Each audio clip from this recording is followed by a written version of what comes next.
Oh, you think that suit makes you somebody? A gentleman? Out here you're just another lost old black man in the dark." The words sliced through the rain like a rusted blade. But the old man just tilted his head, calm eyes steady, like he was listening to a cheap joke. Moments later, when the man realized he was speaking to a Supreme Court justice, the nation froze. Social media went nuclear. What state do you live in? Where you're from? Does dignity get heard, or does skin color still speak louder? Watch till the end and drop your state in the comments. Let's expose where justice still hides in silence.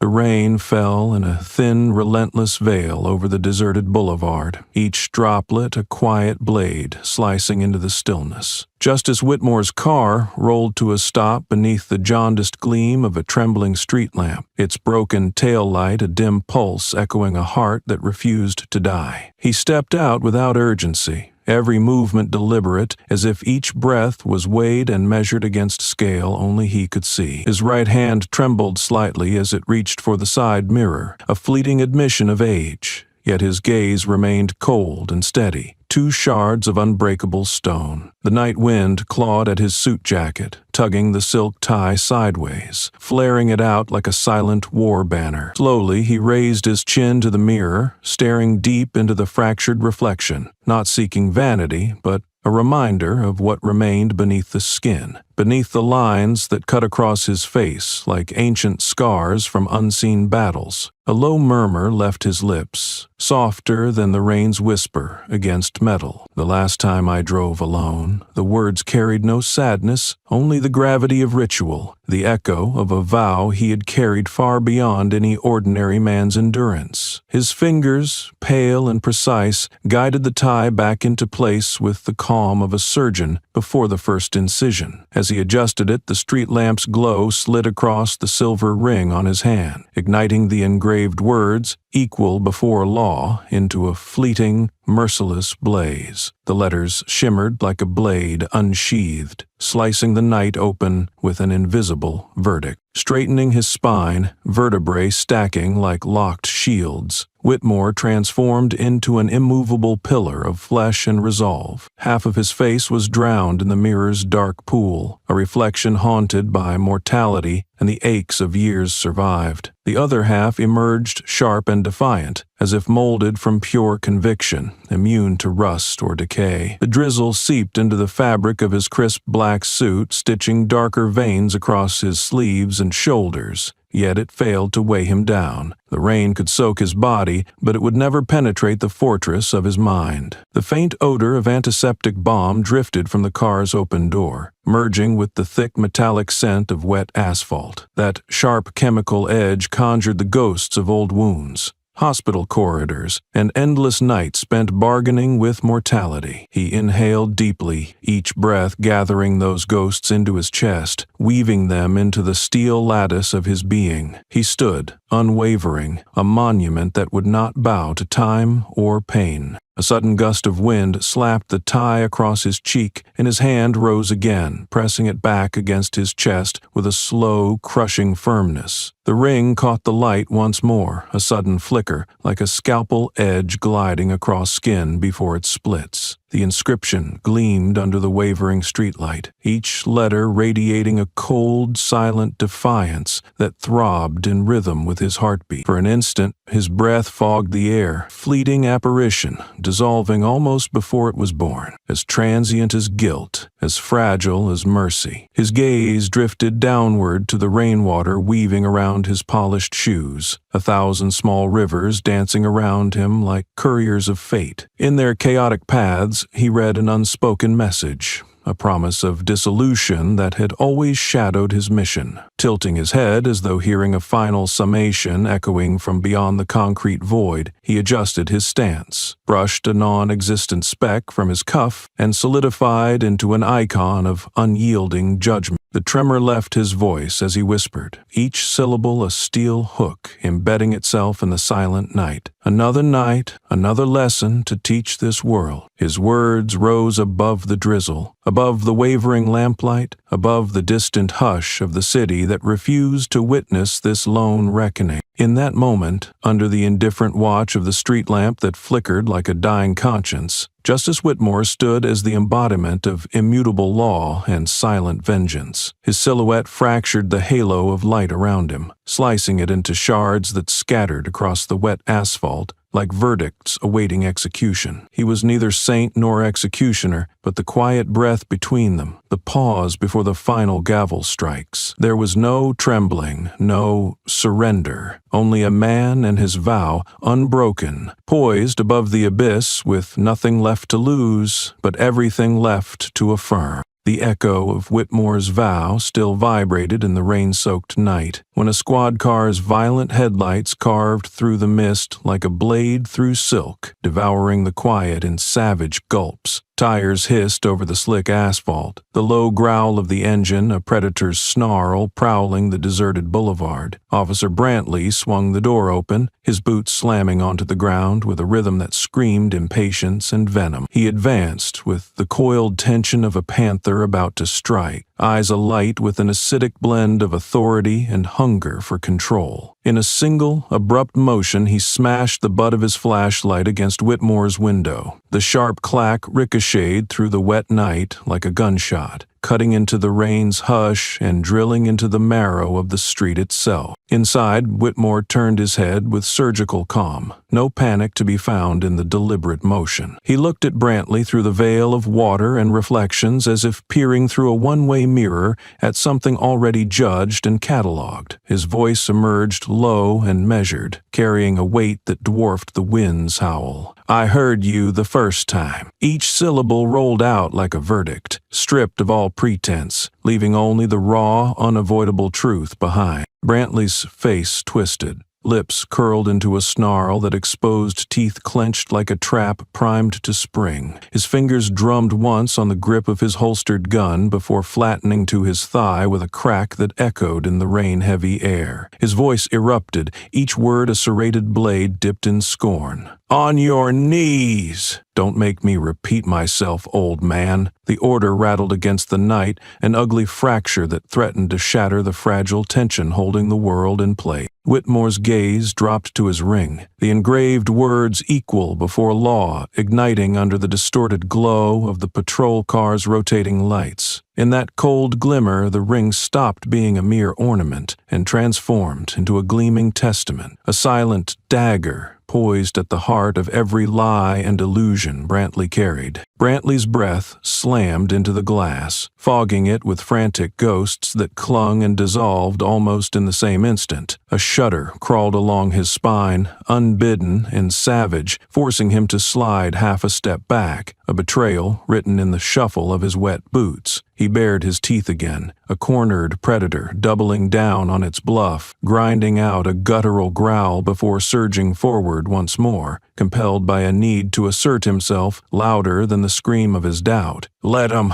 Let him!" Whitmore didn't so much as twitch. The gusts of rain clawed at him, yanking his tie into wild arcs like a flag on a battlefield, but he stood fixed, spine a silent monolith. The ring caught and fractured every shard of stray light, cutting through the haze in tiny, imperious bursts, as if each flash marked another silent judgment passed. The storm roared around him, but his presence held its violent gravity, unspoken, colossal, unassailable. Brantley's fingers spasmed at his side, itching to tear into the night, to obliterate this stillness that mocked every insecure beat of his pulse. His gaze flicked, almost involuntarily, to the ring once more, the glint slicing through his fragile defiance. He forced out a scoff, a brittle, lifeless sound that withered before it fully formed. His mind clawed for purchase, but the ring's glimmer gnawed at him, each flicker another nail hammered into his unraveling composure. A savage gust lashed across Brantley's face, flattening his hair into wet streaks across his forehead and driving rain into his stinging eyes. He blinked rapidly, eyes burning, but Whitmore remained a black statue in the storm, not even acknowledging the assault of nature. The street dissolved around them, all light and motion sucked into the vacuum of their silent confrontation, leaving nothing but two men standing on opposite ends of an invisible, unbridgeable abyss. Brantley's voice, moments earlier so vicious and absolute, now hung in the air like a hollow threat, echoing back to him in fragments he barely recognized. He stood, trembling beneath the jaundiced lamplight, each breath a jagged knife inside his lungs. In contrast, Whitmore remained immaculate and immutable, a figure chiseled from quiet resolve and iron law, his presence so complete it dwarfed the storm itself. In that moment, the true shape of their battle revealed itself, not through fists or bullets, but through the devouring silence, the unspoken verdict hanging in the air, thicker than the rain. Brantley was the barking shadow of authority, frantic and hollow. Whitmore, the silent cathedral of judgment, unwavering and eternal. And beneath the restless scream of the wind and the hiss of the rain against metal, a deeper truth trembled. One man's rage, no matter how violent, would always fracture against another's unbreakable will. The boulevard still shivered under the echo of Brantley's barked command when he lunged forward, his gloved hands snapping onto Whitmore's wrist with a violence so sudden it seemed to tear the night in half. The crunch of bone and cartilage whispered through the rain, a sound too intimate, too final, like a quiet verdict rendered in the hollow of a courtroom. Whitmore's body registered the pain with a single deep breath, his chest expanding slowly as though drawing the entire storm into his lungs. His eyelids drifted shut, not in surrender, but in a meditation so deep it turned each droplet crashing against his skin into a silent mantra. His other hand dangled at his side, momentarily free, the veins pulsing beneath his pale skin like a dormant river suddenly awakened. Brantley's grip wrenched his arm further back, fingers clawing with almost animalistic hatred, driven by an itch to break not just flesh, but the very spirit it guarded. Yet Whitmore's feet stayed planted, knees unbent, each sinew in his back radiating an unspoken defiance that deflated the predator's thrill in Brantley's bone. Rain, mixed with dust, splashed from the hood of the car, clinging to Whitmore's pristine black vest, leaving gray streaks like claw marks across a cathedral wall. He did not attempt to brush it off. Instead, he wore the grime as a living testament, each speck a badge of the invisible wars he'd fought long before this night dared to rise against him. Brantley's breath hissed through clenched teeth, a foul vapor mixing with the cold drizzle, the stench of adrenaline and cheap authority staining the air. His voice ripped out, thick with bile and disbelief. "Old bastard thinks he's above the law?" The words hung heavy, a curse spit out between jaws locked too tight to contain the rabid frustration frothing inside. He twisted Whitmore's arm another inch, the ligaments screaming in protest. But the older man's face remained composed, save for the faint ripple of breath passing through his nostrils like a sacred rhythm. Whitmore's head tilted forward, his forehead now hovering inches above the slick metal of the car hood. In the trembling glow of the street lamp, his reflection flickered across the rain-slicked surface, a ghost split between age and unyielding force. His lips curled into a slight, sharp smirk, a subtle brand of scorn that stabbed deeper than any blade Brantley might draw. That slight twist of his mouth spoke louder than any scream, an icy mirror to Brantley's frantic attempts to define dominance through brute force. From beneath the car's fender, a faint whiff of gunpowder snaked into the rain-soaked air, a sharp undertone slicing through the earthy musk of asphalt and wet concrete. Brantley's hand hovered near his sidearm,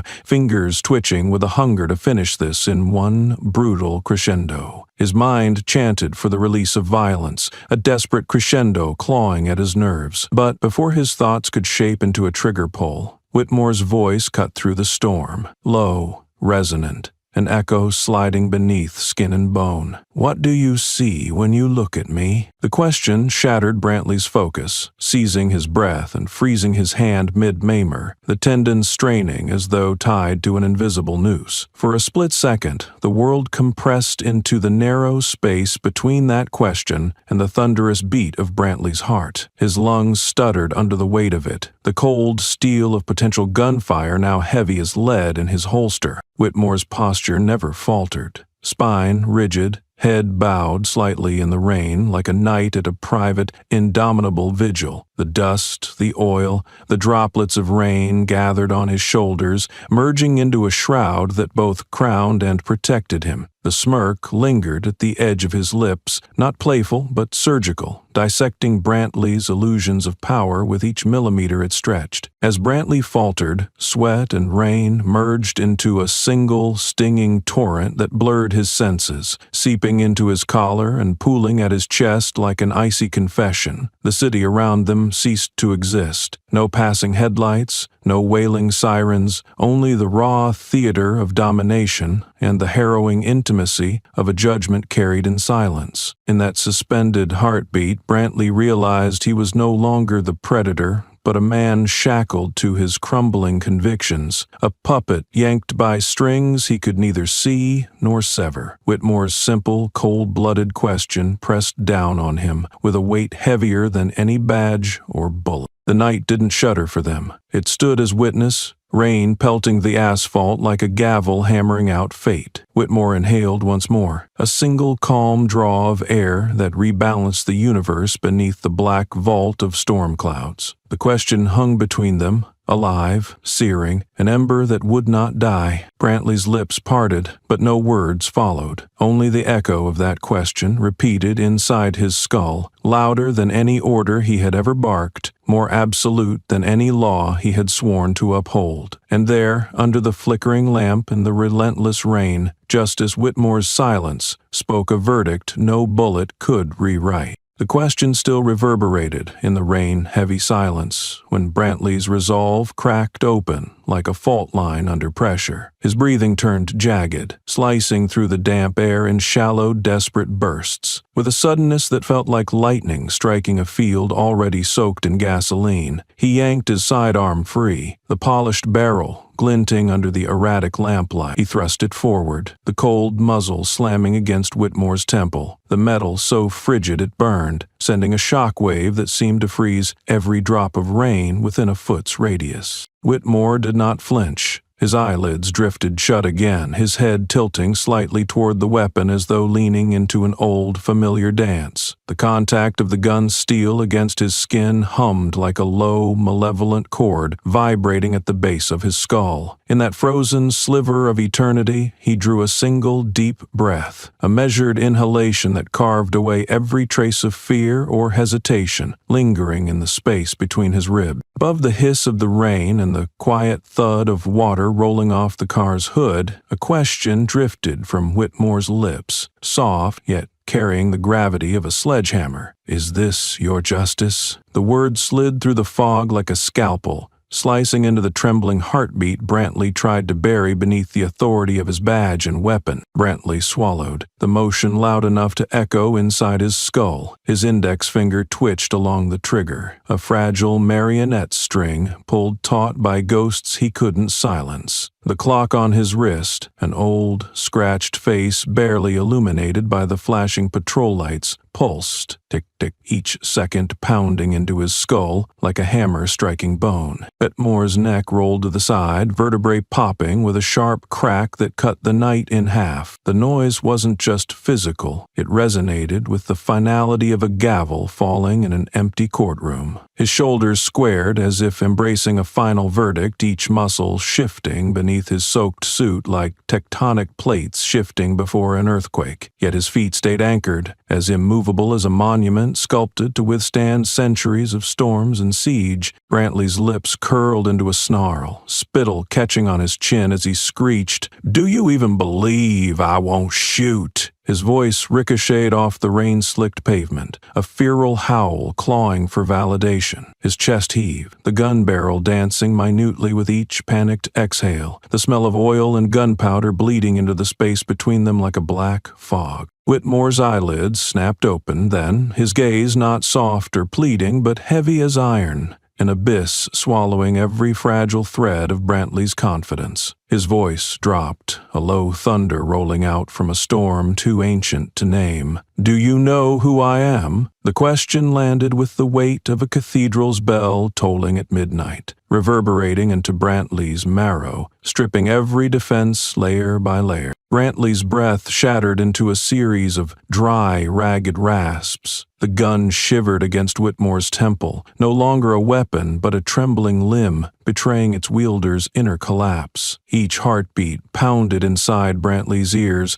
merging with the relentless tick-tick of his watch, until the soundscape felt like an execution drumbeat echoing across an empty hall. The rain continued its merciless descent, soaking Brantley's uniform until it clung to his skin like a second suffocating hide. He could feel his spine curve under the unseeable weight of the man before him, not from age or physical strength, but from the immensity of an authority that had never needed a badge or a barrel to assert itself. Whitmore stood unyielding, his face framed by the trembling halo of the gun. Every line on his face, every drop of rain sliding from his brow, seemed to radiate a silent, implacable sentence. He did not plead, did not threaten. His words alone carried enough force to dismantle Brantley's entire foundation. The storm roared around them, yet within that fragile circle, the world fell mute. No echoes of the city's distant chaos intruded, no stray lights flickered to break the spell. Only the rhythmic tick of Brantley's watch and the ragged symphony of two breaths, one calm and eternal, the other disintegrating into shards of panic. Brantley's eyes flickered, his vision collapsing into a tunnel lined with shards of mirrored failures and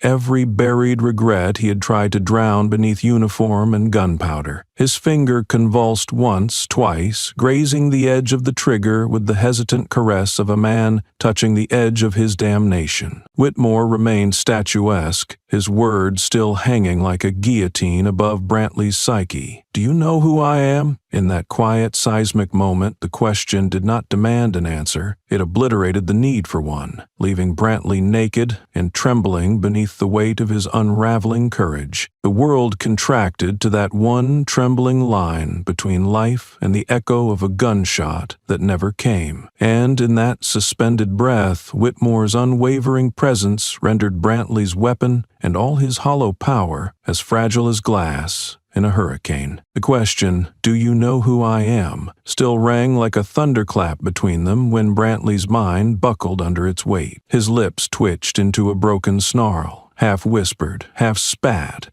as if trying to spit the poison out of his veins. "He thinks he's immortal." The words dissolved into the rain before they even reached Whitmore, hanging limp and pathetic like a dying moth smashed against a window. Whitmore tilted his head slightly, the movement deliberate, almost curious, like a predator examining the final heartbeat of its prey. His voice cut through the sheets of rain, low but sharp enough to slice bone from soul. "What do you see now?" The question landed not as an inquiry, but as a blade, sliding into the last fragile husk of Brantley's self-image. The rain, no longer a soft drizzle, now hammered down in torrents, its droplets cascading down Whitmore's face in thick rivulets. One stream cut straight down his nose, slicing past his lips like a thin line of blood, a crimson phantom imagined by Brantley's unraveling mind. Whitmore didn't flinch. He embraced each drop as though it were an old comrade returning from the abyss. His suit clung to his frame, each seam etched in cold shadow, making him look carved out of the storm itself. Brantley's jaw clenched so tight that the cords of his neck bulged, a violent web of tendons and betrayal twisting beneath his soaked skin. His finger twitched on the gun again, a savage spasm that screamed louder than any word he could force from his throat. Veins rose under the thin glove of his hand, pulsing like a nest of angry serpents, his knuckles white with a desperation that threatened to explode into violence at any breath. Whitmore's eyes flicked down to the ring once more. The inscription, "Equal before law," gleamed through the rain like a lighthouse beam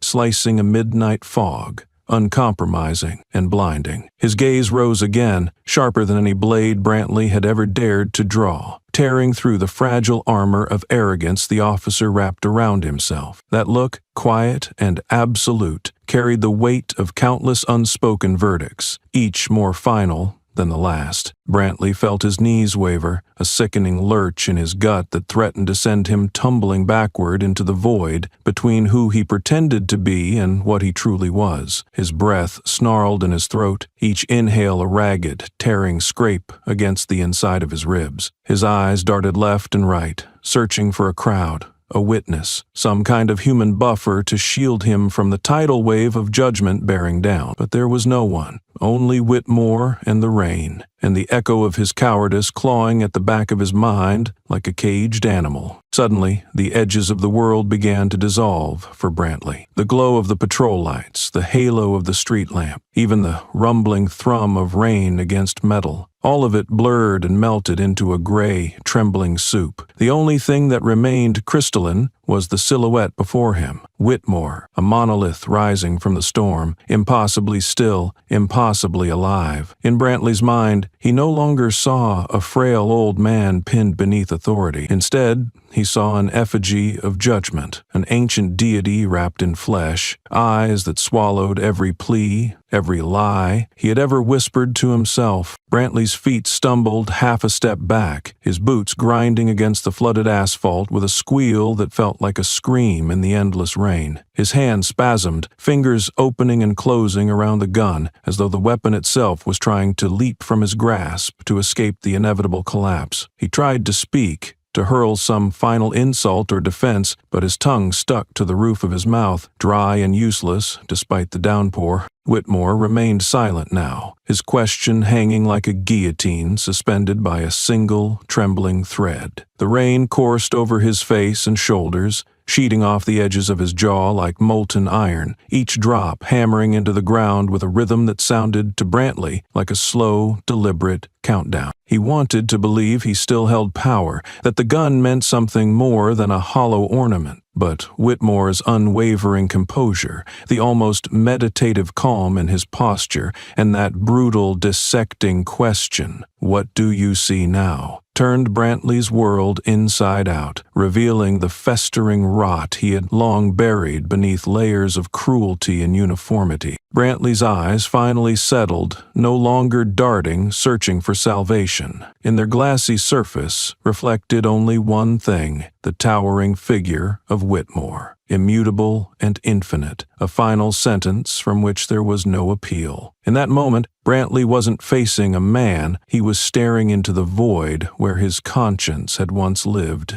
The storm screamed around them, but the only sound that mattered was the jagged rhythm of Brantley's faltering breaths and the phantom echo of a question that would haunt him far beyond the edges of this night. Whitmore stood unyielding, a statue forged from conviction and rain, offering no pity, no refuge, only the brutal clarity of a truth Brantley could no longer unsee. The echo of Whitmore's unanswerable question still haunted the wet air, vibrating through Brantley's bones like an invisible bell tolling for a funeral no one dared to attend. His breath erupted in ragged, animalistic gasps, each one clawing at the edges of his lungs, as though trying to escape the prison of his ribcage. He stumbled sideways, his shoulder colliding with the side mirror of the patrol car. The rain-smeared glass fractured his reflection into a grotesque mosaic, his mouth twisted into a snarl that seemed to drip venom, his eyes bloodshot and wild,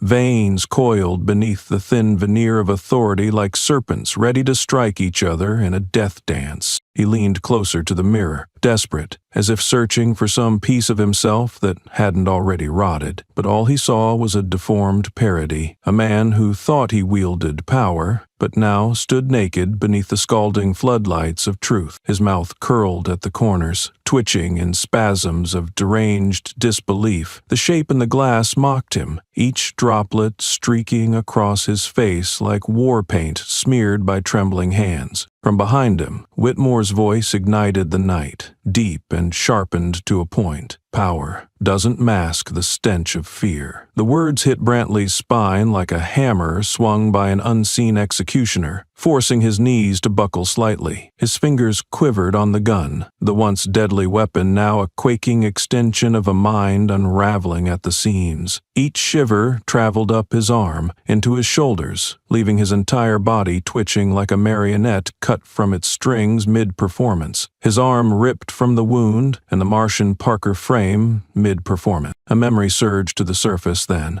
violent and unbidden. His father's face, gaunt and hollow-eyed, strapped to a metal chair under a halo of sterile lights. The words of his father still echoed in some dark corner of Brantley's skull. The trembling gratitude toward the mysterious figure who had saved him from a fate worse than death. A man who hadn't freed him from disease or age, but from injustice that sought to gnaw his soul to the bone. Brantley had spent years convincing himself his father's suffering was weakness, that it was proof a man must harden or be devoured. But now, under Whitmore's judgment, that foundation cracked, exposing raw, bleeding truths he had buried beneath badges and bullets. Whitmore shifted forward, his body rolling through the rain like a moving monument. The water cascaded off him in waves, as though even the storm recoiled from touching him too long. With a sudden snap, his voice transformed from low verdict to a razor-sharp snarl, "Finish it if you dare." Each syllable punctured the air like a nail driven into wet wood, ringing out and echoing in Brantley's skull until he thought his ears might bleed. Brantley's hands convulsed, the barrel of his gun wavering so violently it seemed possessed by a mind of its own. It jerked away from Whitmore's head, then slammed back into place, each movement a tragic dance of indecision. His breath fractured into rapid, shallow rasps, a rhythm more akin to an animal cornered than an officer of the law. His entire chest rose and fell like the surface of a storm-ravaged sea, each gasp an admission of the fear flooding every cell of his body. The words escaped him then, raw and splintered. "I am not my father!" He roared it as if trying to rip out his vocal cords,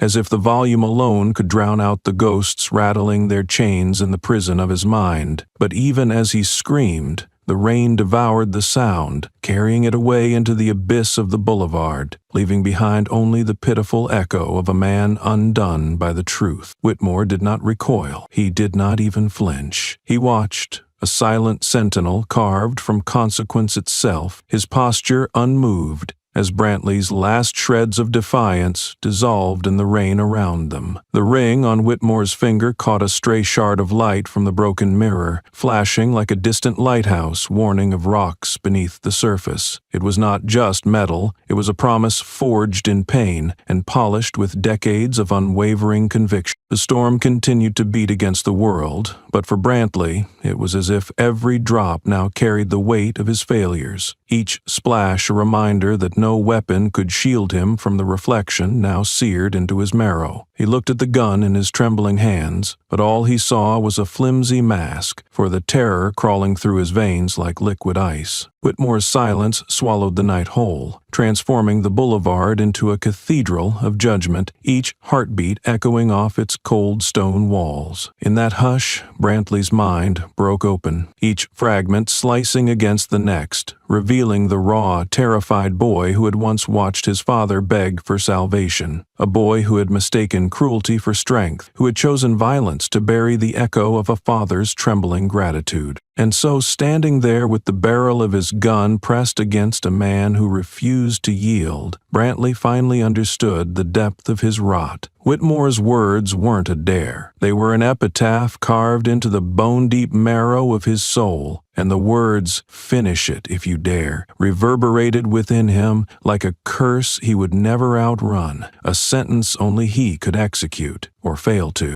The echo of Brantley's defiant scream, "I am not my father," still clung to the rain-soaked air like a dying ember, fading as swiftly as the last whisper of a funeral bell. His arms trembled violently, the gun in his grip now nothing more than a pitiful ornament, shaking at the end of frayed strings. As if driven by a force older than rage, older than guilt, his gaze fell once more upon Whitmore's ring, that silent sentinel of truth glimmering beneath the relentless downpour. The words engraved into it, "equal before law," flared into focus beneath the chaotic pulse of patrol lights, the letters blazing like molten iron hammered onto his retinas. Suddenly, memories he had buried under years of bravado and empty authority surged forward with brutal clarity. His father's haunted voice cracked in the shadows of old rooms. There was a man who pulled me out from the pit, not with kindness, but with a judgment so sharp it split my soul from my sickness. He saved me from a hell I thought I deserved. Brantley had always spat on that memory, had always cursed that ghost savior his father worshipped in trembling whispers, yet now the same spectral force rose before him in flesh and rain, in the unwavering silhouette of Whitmore, standing defiant against the storm.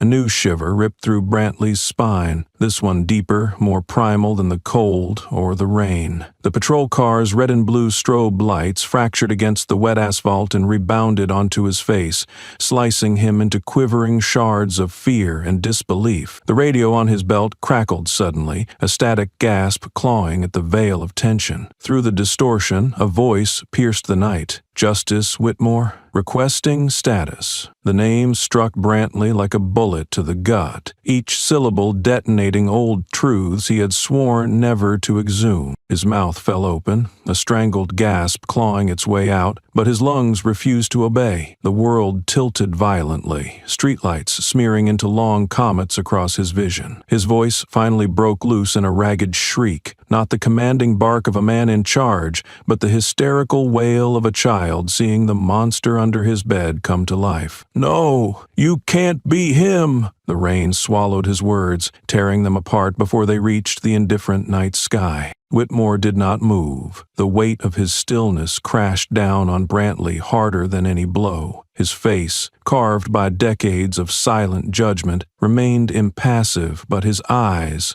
cold, bottomless wells of unwavering resolve, flickered with a deadly recognition. When he spoke, it was barely above a whisper, yet it sliced through the storm, lodging itself deep into Brantley's marrow. "And yet, here I am." The finality of those words detonated inside Brantley, shattering every illusion he had used to shield himself from the truth. His legs buckled as though the tendons had been snipped by an invisible scalpel. He stumbled backward, his boots screeching against the rain-slicked concrete. In a blind, graceless panic, he slammed into the patrol car, the impact jarring his spine and forcing a choked grunt from his throat. The gun slipped from his trembling fingers, clattering against the metal door before skidding into a puddle, swallowed by the storm like a forsaken relic. The contact with the car's cold metal ignited another memory. His father's face, twisted in pain under the surgical glow, hands gripping the edge of a chair as if it were the last solid thing in a collapsing world. The phantom voice roared in his mind, echoing, "That man was no savior. He was a mirror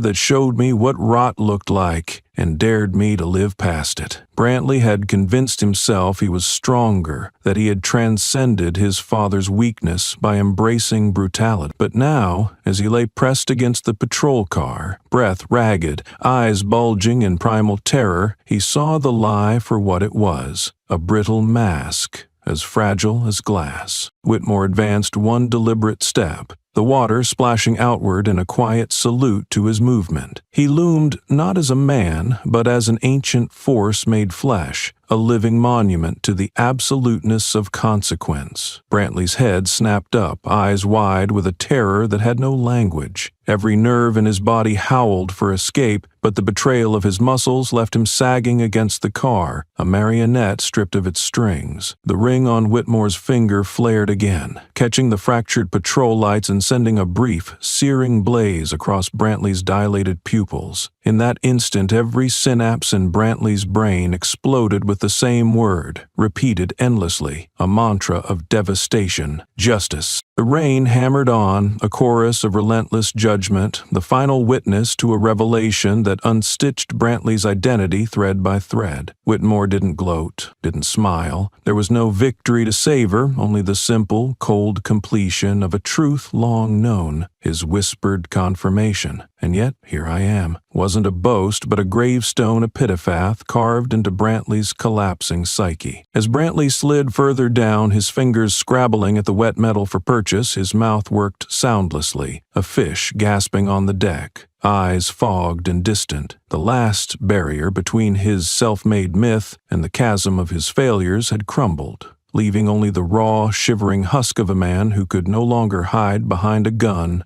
or a bag. And in that torrential silence, Justice Whitmore stood immortal, framed by lightning and rain, an eternal verdict written not in ink or law, but in the obliterating quiet of revelation. Brantley slid further against the patrol car, his mind a battlefield of shattered illusions and suffocating revelations. His fingers clawed at the wet metal as though hoping to burrow into it and vanish, but the storm showed no mercy. Each raindrop felt like a tiny blade, etching the truth deeper into his bones. Whitmore loomed over him, his presence towering beyond flesh and uniform, beyond age and time itself, an immovable monument carved from verdicts and silent oaths. With a voice low and steady, as if reciting an ancient incantation that had been waiting centuries to be spoken, Whitmore declared, "You are your sentence." The words dropped between them like a guillotine's blade, final and irreversible, reverberating through the night air in cruel harmony with the relentless drum of rain. Brantley's body jerked as if struck by an electric current, his eyes darting wildly, his chest heaving under the invisible weight of that single, inescapable judgment. Suddenly, as if possessed by a dying beast's last, desperate instinct, Brantley's trembling hand darted to his belt and yanked free a hidden dagger. The blade gleamed under the flashing red and buoy lights, reflecting a feverish madness in each droplet sliding down its edge. His fingers curled around the hilt with a white-knuckled grip, knuckles stretched so taut they threatened to split open. He lunged forward, the blade slicing through the space between them in a silent, breathless arc meant to end everything in an instant of silent retribution. Whitmore did not blink, did not flinch, his gaze steady and unwavering. His voice, smooth as midnight marble, slipped out. "You think killing me kills your failures?" The question hung in the air like poison smoke, curling into Brantley's lungs, suffocating the final shred of false courage he had mustered. Brantley's entire body convulsed as the words pierced his core. His face twisted into a grotesque mask of anguish and rage, every muscle tensing and trembling under the torment of decades-old wounds resurfacing. His mouth stretched wide,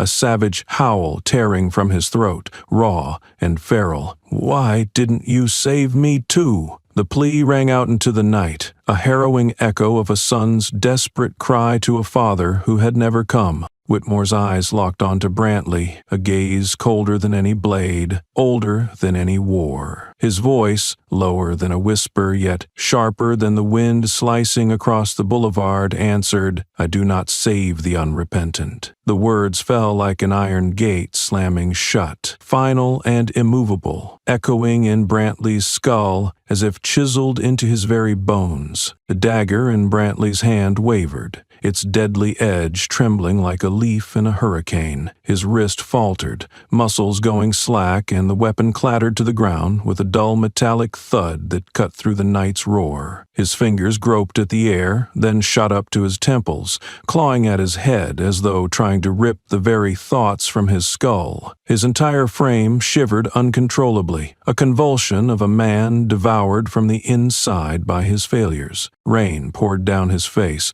washing away the dirt, the sweat, the final illusions. His lips parted, trembling as he stumbled forward and fell to his knees. His voice broke into jagged fragments, more breath than sound. "I failed myself." The confession slithered out like a dying serpent, pitiful and beyond redemption. It was done. The dead man cast a restless glance around the living room. Whitmore stood above him, not as a savior, not as a killer, but as the living embodiment of consequence. He didn't move, didn't reach out to finish what Brantley had started. His silence thundered louder than any gunshot, each heartbeat a chisel carving deeper into the defeated figure at his feet. The storm roared on, wind and water tearing across the empty boulevard in wild, chaotic symphony. Yet within this raging void, the universe narrowed to just two men, one stripped bare by the weight of his sins, the other an unwavering testament to the merciless clarity of justice. Brantley's hands dropped from his head, fingers curling into the asphalt, nails scraping across the cold, hard surface until they split and bled. His shoulders convulsed, every sob a violent ripple through his broken frame. Above him, Whitmore remained statuesque, his gaze an unblinking witness to the final, self-inflicted execution playing out below. And so the ultimate conflict ended not with a shot or a stab, but with the quiet collapse of a soul too weak to carry the lies it had chosen. In the last shivers of Brantley's voice, the boulevard heard the echo of a verdict that needed no jury and no judge. A sentence served not by the law, but by the man who could no longer escape his reflection. Brantley's trembling frame seemed to fracture with each desperate breath, his chest rising and falling in erratic convulsions as though each inhale might be his last. His fingers, slick with rain and sweat, slipped from the dagger's hilt, and the blade clattered against the asphalt with a dull finality that rang out like a muted death knell. The gun, too, slid from his other hand, disappearing into the spreading pool of rainwater, its cold promise of violence drowned in the relentless downpour. Slowly, his knees buckled. The last brittle supports of his defiance splintered and he collapsed forward, crashing onto the soaked ground in a graceless heap. His palms slammed against the concrete,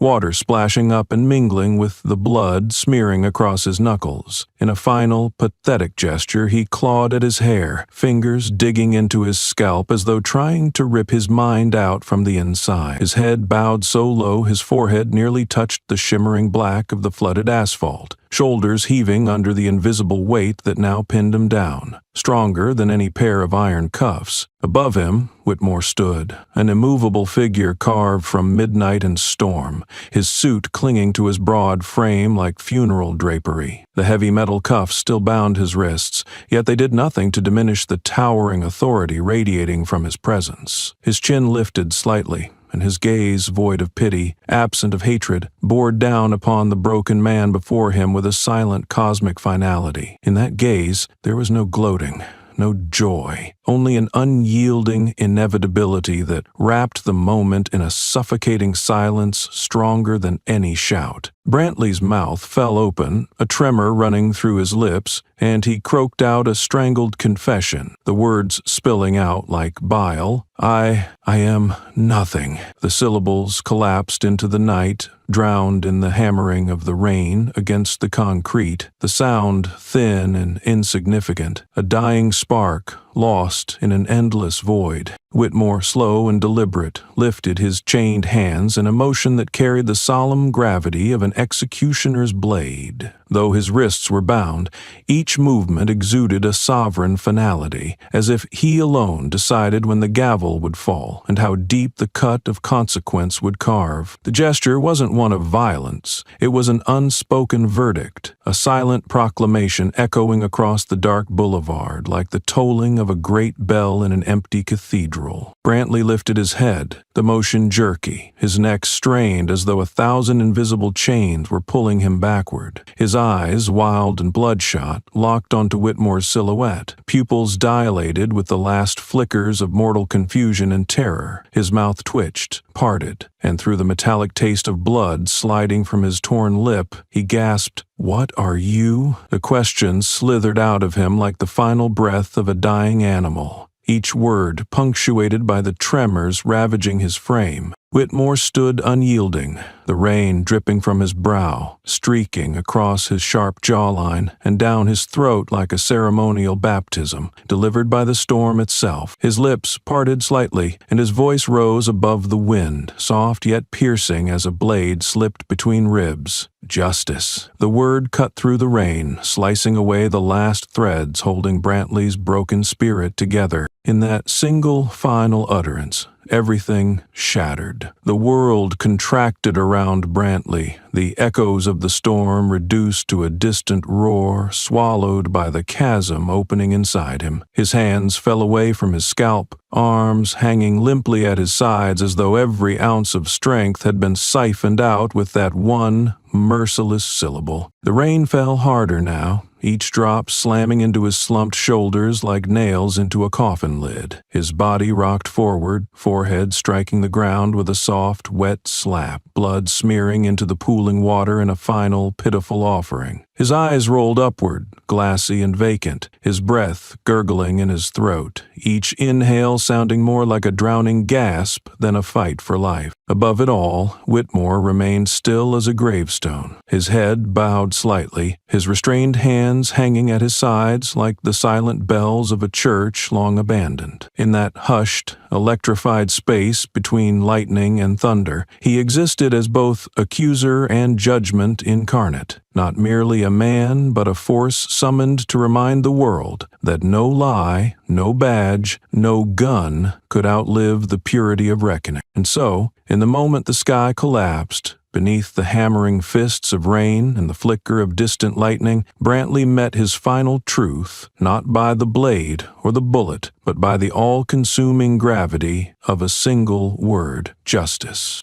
Brantley's forehead struck the asphalt with a wet, sickening crack, a sound so sharp it carved straight through the storm's endless roar. Blood spilled instantly, gushing out and spreading into the thin river of rainwater that coursed across the ground, turning the black mirror of the boulevard into a grotesque canvas streaked with crimson. His body twitched once, an involuntary spasm echoing the last jolt of a dying wire, before going limp. Fingers splayed across the slick surface, searching for purchase that no longer existed, scraping at the concrete as if trying to claw his way back into a reality that had already disowned him. Above him, Whitmore turned with glacial precision, each step echoing in the hollow cavity Brantley's soul had become. The cuffs on his wrists glimmered in the chaotic dance of the patrol lights, but they no longer seemed to bind him. They hung like ceremonial chains worn by a high priest, delivering a final absolution. The silver ring on his finger caught a stray beam from the headlights, flaring to life with a blinding clarity. The inscription, "Equal before law," exploded in the darkness, projecting itself onto the gleaming, rain-slicked surface of the car hood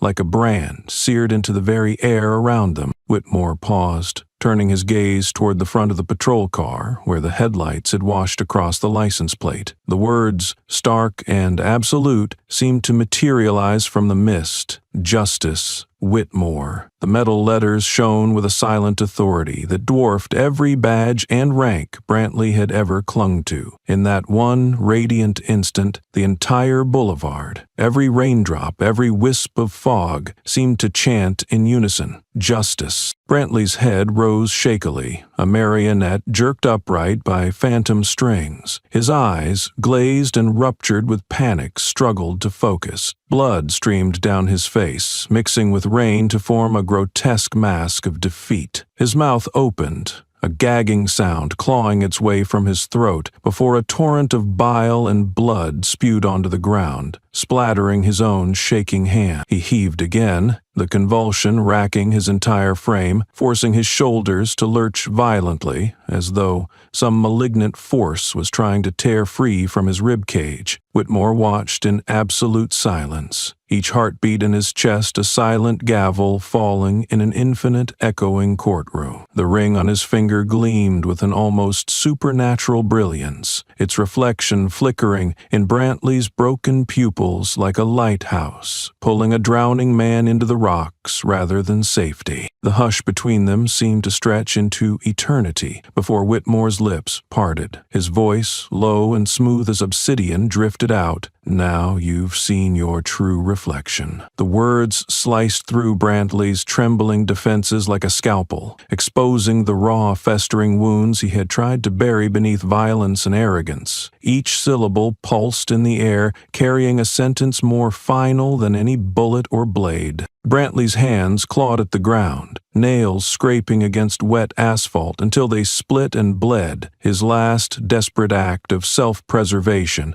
unraveling into nothing. His eyes locked onto the ring one final time, the light from its inscription reflecting his grotesque image at him, twisted, worthless, hollow. A sob, or perhaps a final scream, caught in his throat and dissolved into a strangled gurgle. His fingers dragged forward, inching toward the shining band as if it were a relic he might seize to absolve himself, to rewrite the story already chiseled into his bones. But as his fingertips brushed the rain around him, his arm gave out, collapsing under the crushing weight of his own acknowledged emptiness. His torso slumped, chin crashing onto his blood-smeared chest, and he exhaled one last, shallow breath that fluttered across the ring like a dying ember. Whitmore stood immovable above him, rain now cascading down his face and suit in thick, shimmering sheets, each droplet reflecting fragments of the final scene. Fallen man, a shining ring, a wordless verdict echoing across the midnight boulevard. The light from the patrol car continued to illuminate his title, Justice Whitmore, unwavering and cold, as though the universe itself had chosen this moment to etch an eternal signature across the night. Brantley collapsed fully, his arms folding around himself in a fetal gesture of ultimate surrender. His fingers curled inward, brushing weakly against the spot where his father's savior once stood. The ring,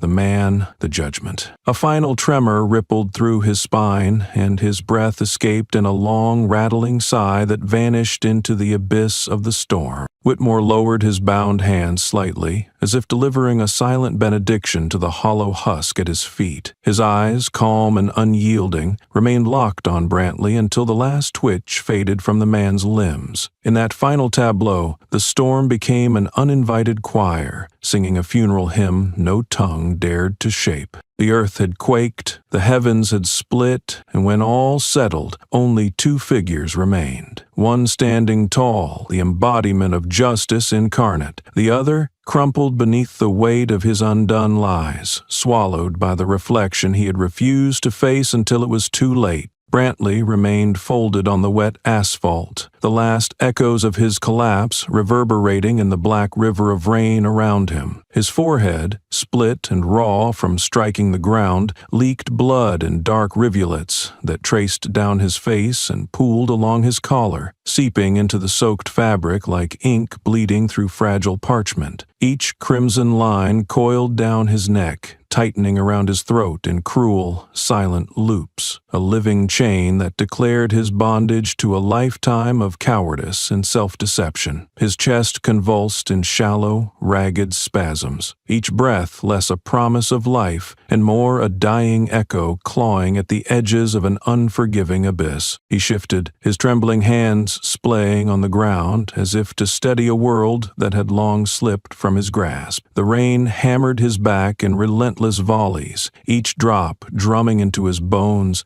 as though the sky itself had chosen to deliver a final pitiless verdict. With a shudder that ran from the base of his spine to the edges of his torn lips, he forced a whisper into the charged air. "I killed myself long ago." The words tumbled out, weak and splintered, vanishing almost as quickly as they left his throat, smothered beneath the thunderous applause of rain crashing against the concrete. Whitmore stood above him, unmoving, his presence as sharp and merciless as a guillotine's blade poised above a trembling neck. The chain of his cuffs glinted under the fractured glow of the headlights, but it no longer symbolized restraint. It shimmered like a ceremonial shroud, a cold crown befitting a sovereign judgment beyond earthly law. The rain streamed across Whitmore's shoulders, tracing over the sculpted lines of his soaked suit, sliding from his elbows and dripping in small, deliberate punctuations onto the earth, each droplet a silent, immutable decree. Brantley's blood continued to trickle down, crawling lower past his collarbone, spilling in thin red veins that snaked toward his ribs. Each line shivered in the rain, tightening like iron chains drawn by invisible hands, constricting around him until he felt each heartbeat hammer against those phantom bonds, echoing in the hollow cavity of a chest already surrendered to darkness. His head lifted, slowly, neck muscles straining, jaw slack and teeth chattering. His eyes, fogged and distant, sought Whitmore not for forgiveness but for obliteration, for an ending that might spare him the unbearable burden of his reflection. His voice cracked apart in the downpour, erupting from him like a final, broken trumpet blast. "Why didn't you finish me?" The plea convulsed from his ribs, his entire body arching forward as if the question might rip him from the earth and fling him into the storm. Whitmore remained silent, his figure unmoved and his shoulders square, each line of his body carved with the calm of an ancient statue, untouched by time or tempest. His gaze, though unseen, pressed down on Brantley with a weight that far exceeded iron or lead, an unseen gravity that anchored him to the raw truth of his failure. The ring on Whitmore's hand caught a sudden glimmer from the car's headlights, the inscription, "Equal before law," illuminated in a spectral halo that wavered against the storm-splattered darkness like an unearthly sigil. Slowly, Whitmore began to turn. The movement was neither rushed nor hesitant, but deliberate, final, like the closing of a crypt door echoing into an infinite void. His back straightened, each vertebra clicking into place, as if reaffirming an inner, immutable spine that no weapon could shatter. His head tilted forward slightly, the rain sluicing off his brow and shoulders, forming a thin sheet that curtained him from Brantley's collapsing world. Brantley remained frozen, knees digging into the soaked asphalt, fingers curled inward like claws, clutching at his skin, as though he might peel away the failure clinging to his bones. His mouth gaped once more, his throat convulsing on words that refused to come. The headlights flared, throwing Whitmore's departing silhouette into stark relief against the churning mist, transforming him into an omen more than a man, a quiet incarnation of consequences, walking away from what he had already condemned beyond salvation. At the edge of the headlights, Whitmore paused, his chin dipping as if to acknowledge an unspoken epilogue. His voice rose into the storm, neither loud nor soft, simply inevitable. "Some men are already dead before they bleed." The words sliced through Brantley's mind, embedding themselves deeper than any blade ever could, a final line that sewed shut the ragged wounds of his futile rebellion. Brantley's head sagged, chin meeting his chest as a final tremor ran the length of his spine. His breath gurgled, wet and hollow, each gasp less a struggle for survival and more an involuntary echo of a life already forfeited. His blood dripped from his chin in slow, rhythmic taps, marking the boulevard beneath him with his final, unwilling confession. Whitmore continued forward, leaving Brantley crouched and broken, his forehead nearly kissing the ground, as if bowing to a deity he had sworn never to acknowledge. Behind him, Brantley's breath caught once, twice, before collapsing into silence, a final note swallowed by the storm. The rain continued to fall, unbothered and unbound, washing over the boulevard like a cold baptism, erasing footprints and sins alike, but leaving behind the one thing it could never cleanse, the truth. The storm's howl still raged in the air as Brantley's trembling form refused to accept the silent finality left behind by Whitmore's retreating figure. Each ragged breath sounded like an ancient bellows straining to summon one last ember from a long-dead fire. His knees slipped across the slick asphalt, arms dragging behind him like the wings of a fallen crow. Blood and rain mixed beneath him, forming a path as he inched forward, each movement an act of pitiful defiance against the crushing weight of his ruin. With a strangled groan, he lurched forward, his fingers clawing at the void until they finally hooked into the hem of Whitmore's trouser leg. His grip tightened, nails scraping against the soaked fabric as if he were a man hanging off the edge of an endless abyss. His voice rose, a hoarse, gurgling croak breaking apart with every syllable. "Save me, like you saved him!" The plea oozed out, sticky and desperate, a final poison prayer to a God he had never believed in until that moment. Whitmore looked down slowly, the movement so measured it felt like the shifting of tectonic plates beneath a silent sea. His eyes, once molten with silent judgment, now glowed with an icy detachment, ash-cold and unmoved. There was no triumph in them, no sorrow, only the emptiness of a void that had already judged and closed its ledgers long before Brantley's fingers touched the fabric. Without a word, Whitmore's foot shifted, his knee bent slightly, his boot pressing into the soaked asphalt with the precision of a blade poised above a neck. Then, with a single subtle motion, he flicked his leg backward, tearing his hem from Brantley's grasp. The force sent Brantley sprawling, his body twisting grotesquely as he skidded across the flooded pavement. His head snapped back, cracking against the concrete curb with a sickening thud that echoed like a hammer striking a church bell at midnight. The rain pounded his upturned face mercilessly, each drop slapping his skin in sharp, stinging blows, as if the sky itself had decided to flay him alive for daring to grasp at redemption he had never earned. His mouth fell open,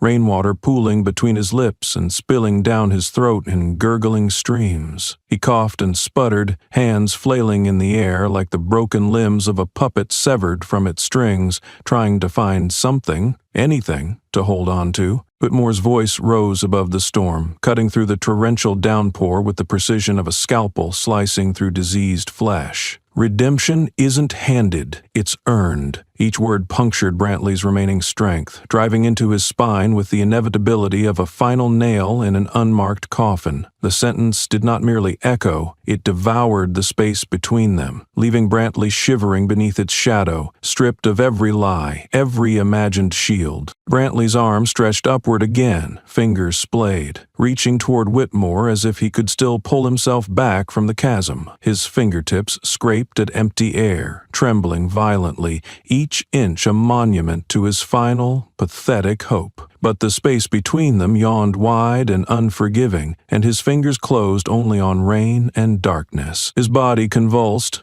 muscles locking before his arm collapsed back onto his chest, his palm slapping weakly against his ribcage in a hollow percussion of self-condemnation. The rain continued to lash his face, each droplet a scalding slap that erased nothing and revealed everything. His lips quivered, trying to form more words, but only a wet, rattling gasp emerged, dissolving before it could carry meaning. His head rolled to the side, cheek pressing into the pooled water that now shimmered red and black beneath the streetlights. Above it all, Whitmore remained unwavering, his silhouette towering like a monument cast in stone and lightning. His hands still bound, hung by his sides, yet their presence felt more commanding than any blade or gun. Each breath he took resonated through the night, a silent hymn to a justice that demanded nothing, yet took everything from those who dared to counterfeit its currency. As Brantley's limbs twitched one final time, his eyes rolled back, catching the reflection of Whitmore's ring one last time in the pooling water beside his face. The engraved words gleamed like a distant star, equal before the law. It shone not as an invitation, but as an epitaph, cold and absolute. The storm howled its verdict across the deserted boulevard, drowning Brantley's final gurgling sobs beneath its cold, merciless waves. Whitmore turned his head slightly, the faintest acknowledgement of a life now extinguished, not by his hand, but by the man's festering rot. Then, as if carried by an invisible current, he stepped forward, leaving Brantley sprawled in his self-made grave of rain and regret, a hollow echo in a city that had long since stopped listening. Whitmore stepped forward from the rain's furious embrace, his silhouette sharpening under the brutal glare of the patrol car's headlights. The beams sliced across his drenched frame, revealing every hard edge carved by decades of silent wars and unseen verdicts. His ring, now glinting like a lone star caught in a storm, drew the light to it in greedy pulses,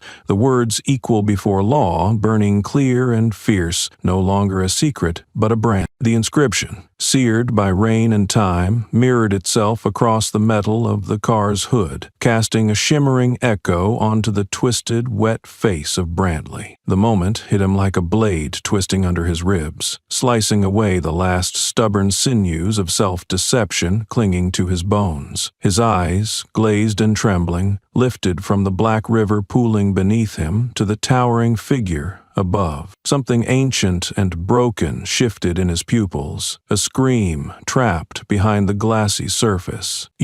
All this time, you were my father's savior." The words tumbled from Brantley's slack mouth in shattered syllables, each fragment heavy with the rotted marrow of his inherited shame. As the last word dragged from his lips, a thin rivulet of blood crept down from the gash at his forehead, slithering past his nose, slipping between his lips. He gagged on the bitter iron taste, sputtering and spitting, his throat convulsing in a dry, pitiful retch that sent tremors rolling down his weakened frame. Whitmore stood above him, silent, the rain cascading from his brow and shoulders like a ritual cleansing that washed away nothing and illuminated everything. His eyes remained unblinking, the color of ash and old stone, watching as Brantley convulsed under the weight of revelation. There was no triumph in those eyes, no flicker of vengeance, only the cold, unflinching gaze of a man who had long since accepted the futility of saving souls that refused to rise from their ashes. Brantley's fingers clawed at the air,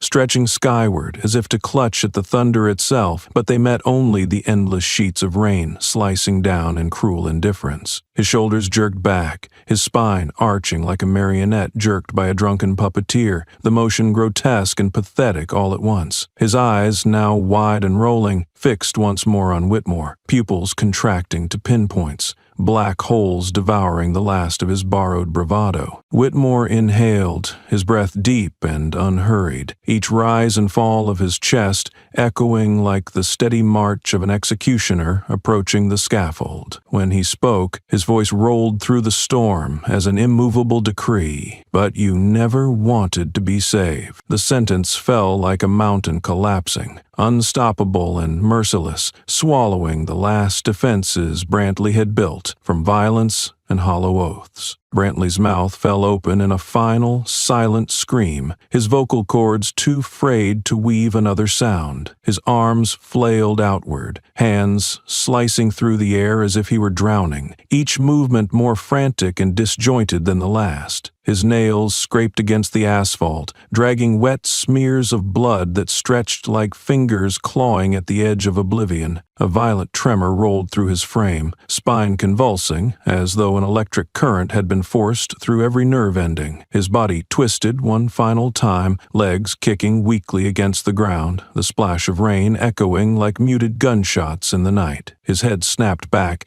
eyes fixed on some distant horizon beyond the veil of the downpour, pupils blown wide, their last glimpse a reflection of the man who had judged and found him wanting before he even dared to beg for mercy. Then he collapsed, arms splaying wide, fingers curled as if still trying to hold on to something that had never existed. His chest heaved once, twice, then fell still, a thin stream of rainwater pooling in the hollow of his neck, mingling with the blood in a crimson halo that framed his final, empty confession. Above him, Whitmore stood motionless, the headlights painting him in stark whites and shadows, transforming him into a monument of inevitable consequence. The words on his ring, now bathed in reflected crimson and rain, glowed like an inscription on a tombstone, final, immovable, eternal. The storm pressed on, indifferent and unrelenting, its symphony of thunder and rain hammering the night into a single, endless heartbeat. In that heartbeat, Brantley's final truth was laid bare, not shouted or wailed, but surrendered in a silent collapse under the weight of a lifetime of wrong turns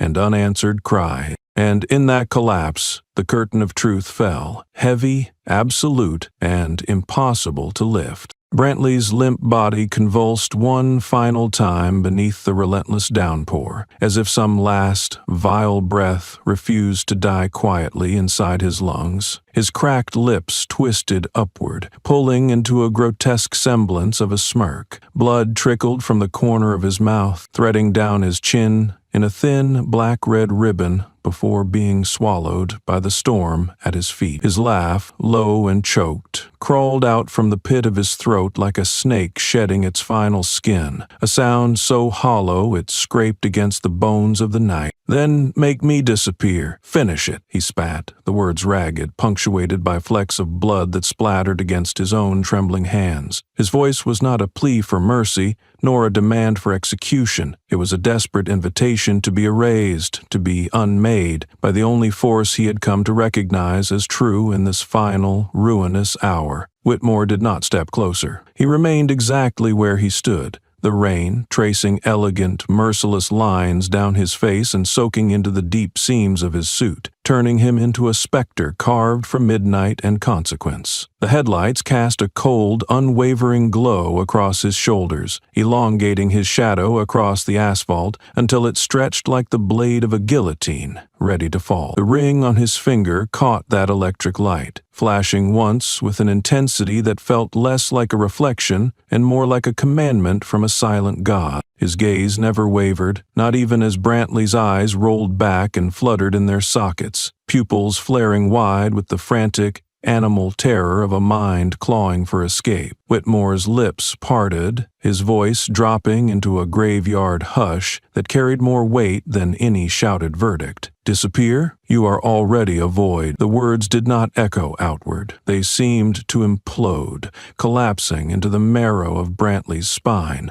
lodging there like molten lead poured into the cracks of his shattered soul. Brantley's head snapped sideways at the sound, eyes unfocused and glimmering beneath the rain's ceaseless assault. He began to crawl, fingers splayed, dragging himself in mindless circles across the flooded pavement like a moth that has lost all sense of light and direction. His nails clawed at nothing, scraping grooves into the slick surface, each movement more erratic, more deranged than the last. The smirk on his lips twisted into a grotesque rictus of pain and confusion, his teeth chattering in feverish bursts as though chewing on phantom syllables he no longer understood. His breath turned to a ragged hiss, chest rising and collapsing with violent shudders, as though each gasp came with 1,000 barbed hooks tearing at his ribs. He rolled to one side, then to the other, his body flailing like a severed marionette, his arms swinging wildly at the air that refused to hold him. The rain splashed onto his face in sharp staccato slaps, each drop slicing across his cheekbones and forehead, as if the heavens themselves had joined Whitmore in his silent sentencing. Above him,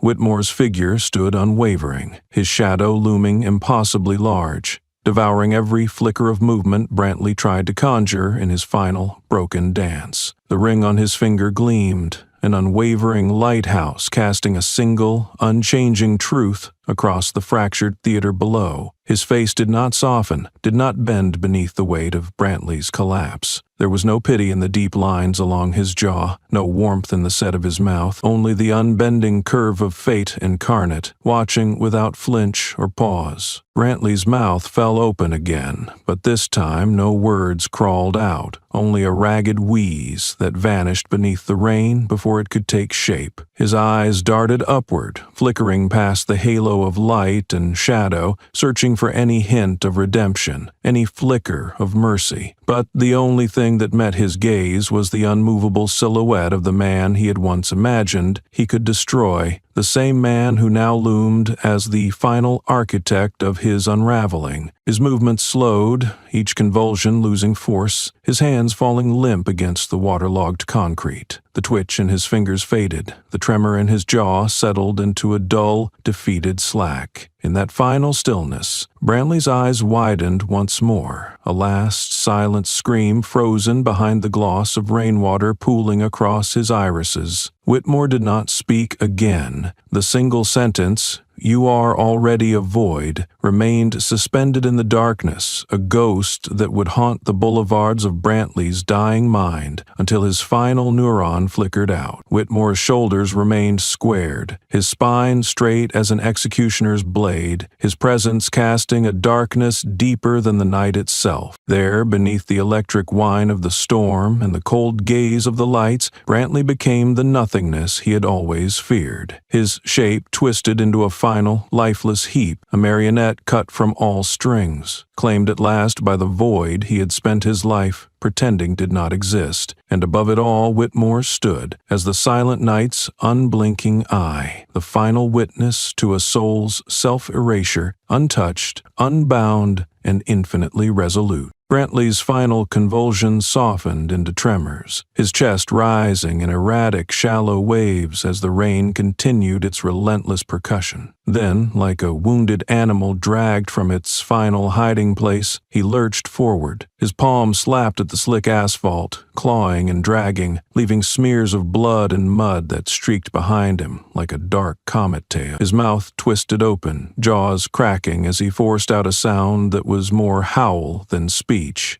a primal, broken scream echoing from the hollow cage of his chest. "I'm still here, I exist." The words tore from his throat like rusted blades, raw and jagged, scraping the night in a way that seemed to split the storm open for a single wretched heartbeat. His fingers scraped into the dirt and gravel at the curb's edge, curling into clumps of soaked earth that squished between his trembling knuckles. His voice rose again, higher, cracked, spiraling into hysteria that infected the air around him like a plague. Whitmore did not flinch. He continued to move with unhurried precision, stepping wide around Brantley's flailing form as though circumventing a corpse long since dismissed by judgment. The rain sheeted off his frame, gathering in thick rivulets that rolled down his back and arms, turning his figure into a black obelisk, gleaming beneath the headlights' cold glare. His pace was neither fast nor slow, but carried the solemnity of a passing funeral march. Each step a declaration of finality that no scream could pierce. Brantley clawed forward again, his limbs slipping in the slurry of mud and blood. His fingers reached out, curling around Whitmore's ankle, but the slick mixture betrayed him. His grip failed instantly, and he slid forward with a sickening splat, his face smashing into the curb's muddy edge. The impact left a dark smear across his cheek and forehead, his mouth now filled with a bitter mixture of rain, grit, and iron. He tried again, one last desperate lunge, hands stretching as if reaching for salvation in the form of a man who had never offered it. But each attempt only deepened his collapse, his fingers clawing at empty air, his elbows buckling beneath his weight until his entire body crashed down, chin striking the pavement in a dull, final thud. His breath rattled, wet and failing, bubbling from his lips in a thin pink froth that spilled down into the gutter, carried away like a forgotten confetti. Whitmore paused on the curb, the sound of Brantley's gasping fading beneath the steady roar of rain. Slowly, with mechanical grace, he turned his head over his shoulder. His eyes glinted beneath the thin veil of water running down his face, pupils dark and deep as midnight graves. When he spoke, the words dropped into the air like a steel blade, slicing straight into the core of the broken man behind him. Existing isn't living. The sentence didn't echo. It sank, immediate and terminal, into the marrow of Brantley's consciousness. His fingers, now coated in a mixture of mud and blood, twitched once more, lifting weakly off the ground, as if to protest, as if to grasp the word and twist it into something redemptive. But they failed, falling limp into the sludge. His final wheeze gurgled out, a sound that seemed to vibrate between a sob and a final curse, before collapsing into silence so sudden felt like a door slamming shut on a tomb. Brantley's body convulsed in one last tremor, then lay still, his cheek pressed into the mud, one hand outstretched as if frozen in mid-prayer, fingers bent like the broken spires of a church long abandoned. The rain continued to pummel his inert form, washing the final illusions from his flesh, leaving nothing but the pale, slackened ruin of a man who had screamed into the storm and been answered only by his own echo. Whitmore faced forward again, his back a dark wall against the glare of the lights. Each ripple of his rain-soaked suit, a map of all the battles fought and won in silence. His shoulders remained squared, each movement measured, as if he carried the collective weight of every verdict ever rendered in whispered chambers and shouted courts. His path forward remained unbroken, the night parting before him not in fear, but in grim respect. Behind him, Brantley's final posture lingered, an accidental monument to futility, a body crumpled in filth, a hand forever reaching toward a salvation that never existed. The storm swallowed all noise now, its hammering rhythm the only requiem permitted for a man who had mistaken noise for life and movement for meaning. Whitmore stepped up onto the sidewalk, the final divide crossed with the subtlety of an executioner stepping back from the block. He neither looked back nor paused, the rain wrapping around his form like a cloak woven from every oath he had kept, every silent promise he had carved into the marrow of the night. And so he vanished forward, a living testament to the terrible, silent force that is truth, leaving behind only the echo of that single, cold sentence and the hollow carcass of a man who had once dared to believe that screaming into the void might be enough to make him real. The echo of Whitmore's last words, "Existing isn't living," still clung to the rain-soaked boulevard like a ghost, refusing to dissipate, swirling between the empty gasps of the night and the gurgling silence where Brantley's breath had once been. The storm pressed on, relentless, beating down on the boulevard like an endless trial by water, each droplet hammering a verdict into the earth. Whitmore's silhouette drifted forward, a monolith of darkness against the staccato gleam of streetlights, each step leaving behind an imprint invisible to the world but echoing within the marrow of the night itself. At the curb, Whitmore paused, his breath rising in a slow, controlled rhythm, a cold, solemn metronome that dictated the tempo of a story only he carried in full. He lifted his hands, heavy with rain and history, and with precise, reverent movements, he slid the ring from his finger. The metal resisted at first, as though reluctant to part from the skin it had fused with over decades of silent wars and sleepless nights. Finally it slipped free, and in that moment the faint beam of a distant street lamp caught the ring, refracting through the rain into a soft, wavering glow that danced across Whitmore's eyes like the hesitant flare of an old candle refusing to die. He raised it to his gaze, holding it directly in front of his face, the world behind it blurring into streaks of shadow and diluted light. The engraved words, "Equal before law," shimmered against the dark curtain of the storm, each letter trembling slightly as if alive, breathing the same anguished breath that rattled deep inside his chest. In that fragile gleam, the entire weight of his past unspooled, unbidden and unstoppable, pouring across his mind's eye in jagged flashes. He saw the courtroom, decades ago, the pale, flickering light illuminating a sea of faces twisted by fear and prejudice, the judge's gavel pounding not as a tool of justice but as a blunt instrument of oppression. He remembered the desperate, haunted eyes of a young man, Brantley's father, sitting alone, handcuffed, head bowed beneath the heavy accusation of a crime he had never committed. The papers were scattered across the oak table, the ink smudged and trembling from Whitmore's own shaking hand as he wrote the final appeal that would sever the noose tightening around that man's neck. That night, Whitmore had locked himself in his chamber long after the trial ended, the stinging reek of cheap ink and sweat filling the air like an oppressive fog. With every stroke of the pen, he had felt the edge of the law cutting deeper into his skin, carving out pieces of his certainty and humanity, forcing him to confront the impossible question, who deserved to be saved and at what cost? When he finally laid the pen down, the paper beneath it was wrinkled and soaked, a battlefield of smudged letters and broken lines. In the dim lamplight, the final phrase, "equal before law," glared back at him like a dare, a curse, a vow. Later that same night, under the oppressive hush of a sleepless city, he had taken the ring and carved those words into its face, each scratch burning into the metal as though he were searing them into his bones. That ring had not been just a symbol, it was an anchor, a blade pressed against his palm, a constant whisper that no one, not even himself, was beyond judgment. His fingers now trembled as they held the ring before him, but his eyes remained molten steel, unwavering and absolute.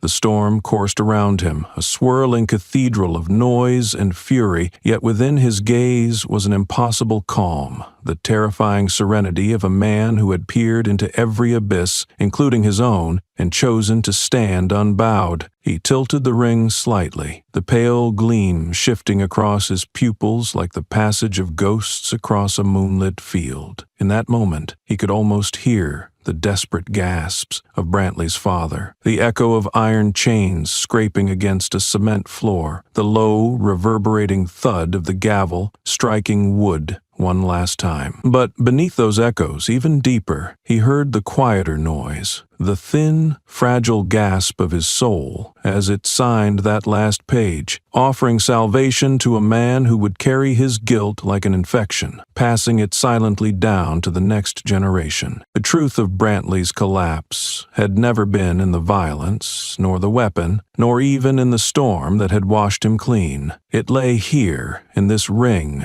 in the simple, merciless words, "equal before the law." It was a creed that offered no warmth, no comfort, only a merciless reflection that cut away every illusion. A faint quiver rippled through Whitmore's wrist, a betraying tremor that no rain could hide, but his eyes remained fixed on the ring, searing into its surface as though willing the past to remain locked within its cold, circular prison. He let out a breath, so deep it seemed to drag centuries of battles and betrayals from the hollows of his lungs. The air around him thickened, the rain slowing for just a heartbeat, as if the storm itself paused to watch this private reckoning. Then, in a voice roughened by years of unspoken verdicts and midnight confessions, he whispered into the void, "You chose your cage." The words vanished into the sheets of rain almost before they left his lips, devoured by the night, yet somehow they echoed through the trembling silence that hung beneath the storm's roar. It was not an accusation, it was a benediction, a final confession delivered not to Brantley, not to the city, but to the echoing chambers of his own heart. Slowly, with reverence and finality, he slid the ring back onto his finger. The metal met his skin like an old adversary greeting a long-lost friend, locking into place with a snugness that felt at once foreign and inevitable. He flexed his hand once, the rainwater pooling along the grooves, highlighting the inscription anew, as if blessing it with a final, reluctant sanctity. His shoulders straightened, and the subtle quiver in his hand stilled,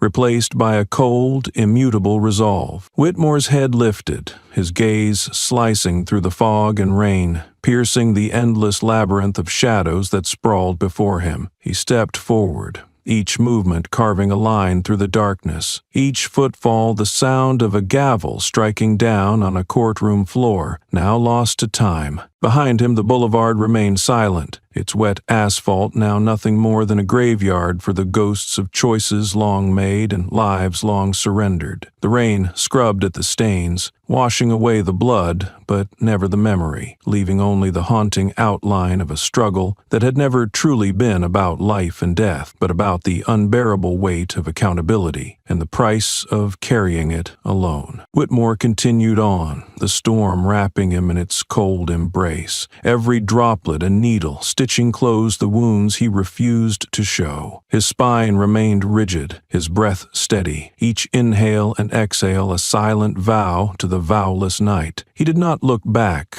He did not need to. The ring on his finger was all the past he would ever carry, a blade, a shield, and a mirror, reflecting not just the failures of others, but the chasms within himself he had chosen to cross and guard, again and again. As he vanished into the dissolving gray, his silhouette fractured against the distant streetlights. bending and breaking like an echo lost among the ruins of ancient halls. Yet, in that fading figure burned a quiet, merciless glow, the last ember of a truth too heavy for most to bear, too sacred for most to name. And so he walked on, alone but not lost, fierce but not cruel, carrying the single sharp light of a promise older than any storm, brighter than any verdict, a vow that no one, not even the strongest, could ever escape the weight of their chosen cave. Whitmore's figure dissolved into the storm's veil, each step peeling him away from the scene behind him, away from the crimson smears on the boulevard and the broken echoes that still clung to the rain-slick asphalt like ghosts refusing to be exorcised. His breath cut through the wet night in slow, even rhythms, each inhale deliberate, each exhale a quiet oath made to no one but the darkness itself. The last of the patrol lights flickered against puddles at his feet, fragmenting into veins of blue and red that stretched and bent like arteries under a surgeon's scalpel. He moved toward the edge of the street, a solitary phantom gliding across a stage now emptied of its final act. The rain softened for a moment, as though exhausted by its own fury, giving way to a heavy, near-sacred quiet that pressed against his ears like velvet-lined walls. Each droplet that still fell landed with exaggerated clarity. Each ripple in the shallow pools by the curb seemed to echo into infinity. Whitmore halted at the sidewalk's end, his frame catching the last glint of a distant headlight like a blade catching moonlight before a decisive strike. The wet surface below mirrored his silhouette, warped and trembling, a living painting of a man whose edges had been carved not by time, but by every judgment he had handed down, each verdict slicing a deeper trench into the steel of his soul. He stood there, a monument of flesh and willpower, unmoving, as though time itself had decided to flow around him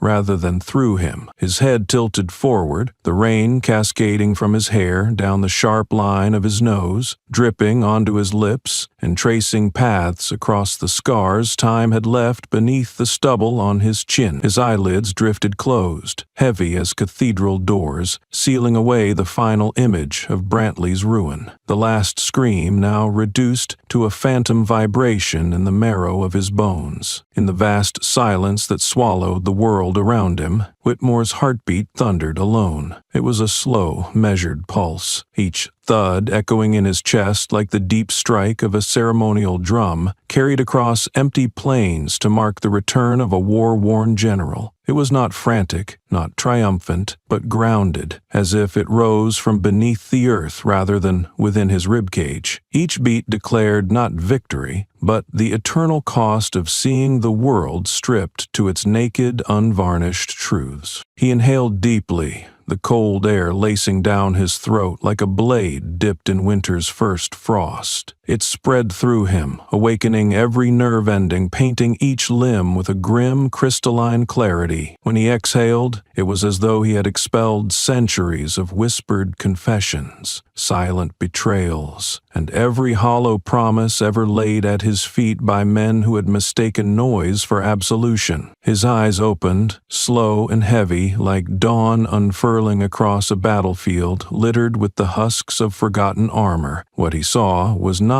the boulevard, not the rain, not even the distant outlines of buildings silhouetted against the low-bellied clouds. He saw a horizon he had carried inside himself for decades, a cold, unwavering line where all pretenses disintegrated and only the raw matter of a man remained. In that private vista, he saw no flags, no parades, no exultant crowd rising in cheer, only an unlit sky and a stretch of land too silent for celebration. There is no crowd in true justice. His voice, low and calm, slid from his lips like molten metal, cooling as it touched the air, solidifying into an immovable truth before it could even echo. The words carried no resentment, no regret. They were neither an invitation nor a warning, but simply a statement, an immutable stone placed atop a silent grave. As the last syllable hung in the mist, a single leaf, heavy with rain, drifted from an unseen branch above. It twirled aimlessly, its edges ragged, its veins dark and swollen swollen like old wounds. It landed softly on Whitmore's shoulder, a quiet punctuation mark in a paragraph of endless, suffocating gray. His gaze dropped slightly to acknowledge the leaf, his lips twitching in a movement so subtle it might have been mistaken for the memory of a smile long since exiled from his face. His fingers, still soaked and trembling beneath the skin, lifted to his shoulder, brushing the leaf away with a gentleness at odds with the relentless force of every action that had brought him to this moment. The leaf tumbled toward the ground, spinning once before disappearing into a waiting puddle below, its final journey unnoticed by any eye but his. The gesture was more than reflex. It was a symbolic shedding, a quiet ritual of release. In that small act, he cast off not just a fragment of nature, but the accumulated dust of decades spent parsing right from wrong under the unrelenting weight of his own private gavel. The movement held no drama, no theatrics, yet it resonated more deeply than any war cry or public decree. It was the simple, unceremonious burial of everything he had been forced to carry, every trembling confession, every whispered threat, every midnight shiver at the realization that truth offers no sanctuary, only a mirror. Whitmore's shoulders rose once more with a deep inhale, his chest expanding against the constraints of his soaked suit, and as he exhaled, his spine straightened fully, a living obelisk crowned not with glory, but with the cold crown of clarity. His eyes, two quiet furnaces of ancient flame, lifted to the empty road ahead, seeing not asphalt or rain, but the endless ledger of choices, each footstep a line written in ink no rain could wash away. Behind him, the boulevard lay in funereal silence, a single long scar across the city's face, glimmering in the final sighs of the storm. No applause rose to meet his stance, no clamor of voices to reassure or condemn,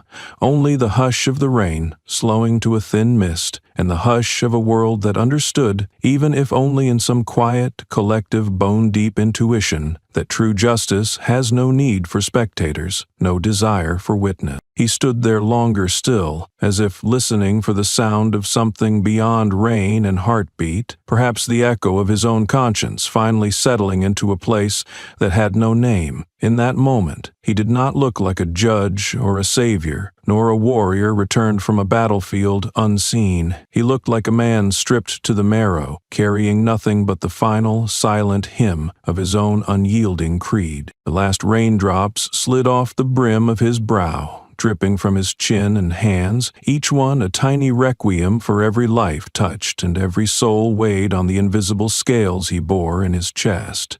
His ring caught the faintest glint of a streetlight in the distance, not shining bright but humming with a dull, steady glow, a quiet lighthouse for no one, standing in a sea of shadows. At last he took one final, small step forward, not a march nor a retreat, but a simple human stride that closed the chapter written on that rain-beaten boulevard. The night seemed to bend around him, the fog folding gently in his wake, as though eager to erase his passage before any other eye might glimpse it. In that single motion, he affirmed what his soul had whispered all along, that true justice does not wait for the cheer of a crowd, nor does it demand the solace of a witness. It moves in silence, it lives in the stillest corners of the night, and it glows brightest in the hearts of those who dare to walk alone, who dare to breathe the echo of silence and call it truth. Whitmore's feet touched the curb with a soft finality, the echo of his silent vow. There is no crowd in true justice. Still flickering behind his eyes like the last ember of a funeral pyre, the rain had slackened into a heavy mist, a breathless pause from the sky that left the world suspended in a delicate hush. His shoes pressed into the wet pavement, each step resonating in his chest like the echo of a gavel striking deep within an empty cathedral. He approached his car as though crossing a bridge between two worlds, the battlefield of the street behind him and the quiet, unknowable expanse waiting ahead. The vehicle stood motionless, a dark, rain-slicked creature crouched under the winking glimmers of the scattered city lights. Droplets streamed down its curves, tracing silent stories that vanished before they could finish telling themselves. Reaching the door, Whitmore paused, his hand hovering over the handle, rain dripping from his fingers and striking the metal with tiny, precise impacts. In that frozen second, the entire night seemed to compress into the space between his hand and the door. Every judgment rendered, every plea unheard, every echo of a soul begging to be more than its own failures. His breath expanded in his lungs like a cathedral organ's final chord, thunderous and hushed all at once. He opened the door, the soft mechanical click slicing the silence like a whisper delivered inches from a trembling ear. The interior glowed faintly, the dashboard's dark screen still dormant, waiting. Whitmore stepped in, folding himself into the seat with a slowness that felt almost ceremonial, as though each joint had to remember the shape of rest after carrying the entire night on its shoulders. His gaze fell to the steering wheel, the simple circle now transformed into a solemn relic, an unspoken question waiting in the dark. He lifted his hand, fingers trembling slightly, and laid his palm along the top of the wheel. The touch was gentle, reverent, not a grip of power, but the touch of a priest on an altar after the final confession has been heard. His thumb swept once across the leather, gathering a bead of rainwater that shimmered like a tear refusing to fall. In that movement, his face turned toward the windshield, the streetlights outside splitting across the glass and illuminating his features in fragmented slashes of pale gold and deep, oil-dark shadows. His reflection appeared in the windshield. Half his face glowed in the pale wash of light, the other half swallowed by shadow, as though two men occupied the same skin, one who had always carried the burden of judgment, and one who had always been its most silent prisoner. Whitmore's breath drew in, low and endless, a draft that seemed to rake the storm's residue from his lungs, peeling away each layered weight until nothing but a core of unyielding iron remained. As he exhaled, the air left him slowly, curling around the cabin like a final chant, hummed over a battlefield strewn with broken shields and twisted helmets. His fingers dropped from the wheel, drifting to the ignition. The key twisted, and the car shivered awake, its systems flickering into life one by one, like stars gradually burning through the final veil of night. The dashboard pulsed, light blooming in gentle waves, each glow a heartbeat echoing the pulse buried in his ribs. Then, on the central console, the name illuminated itself in soft, unwavering letters: Justice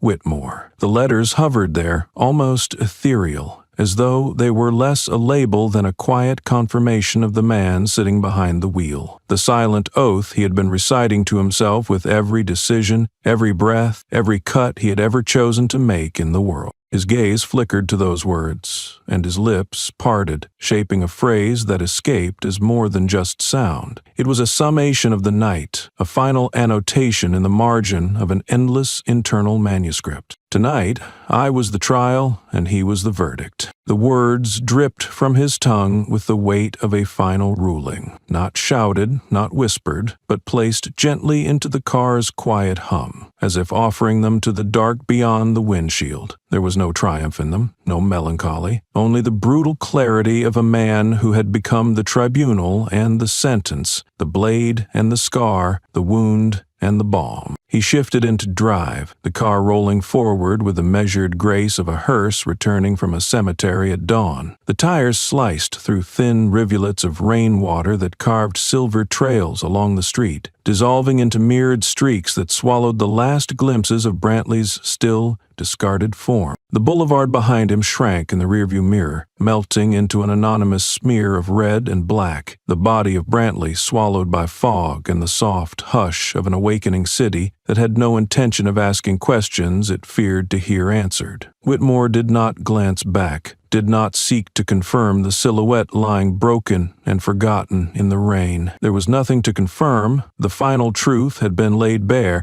and it needed no witness beyond the silent audience within his own chest. As the car slid forward, each passing street light painted stripes across his face, shifting masks of illumination that flickered and died just as quickly as they came, like jury votes cast in rapid succession in a silent, endless trial. The steady hum of the engine filled the cabin with a soothing, almost maternal warmth, a heartbeat not his own echoing in tandem with the relentless rhythm inside his ribs. He passed empty intersections, storefronts sealed tight against the night, street lamps bending in the wind like old priests muttering inaudible litanies to a sky too distant to listen. Each block carried him farther from the echo of Brantley's final scream, yet deeper into the echo of his own thoughts, which now rang cavernous and unbroken in the sanctum of his mind. His fingers, still curled slightly from their earlier trembling, flexed slowly around the wheel. The ring glinted in the console light, a single star clinging to his knuckle, its inscription unreadable now, but felt in every molecule of his breath. Outside, the world began to hush even further, the rain falling into the hush as though the sky had finally exhaled its last confession. Thin, eerie glow gathered on the horizon, the first tentative suggestion of dawn crawling into the bruised fabric of the night. In that pale hint of approaching light, Whitmore felt something shift within him. Not a release, not a salvation,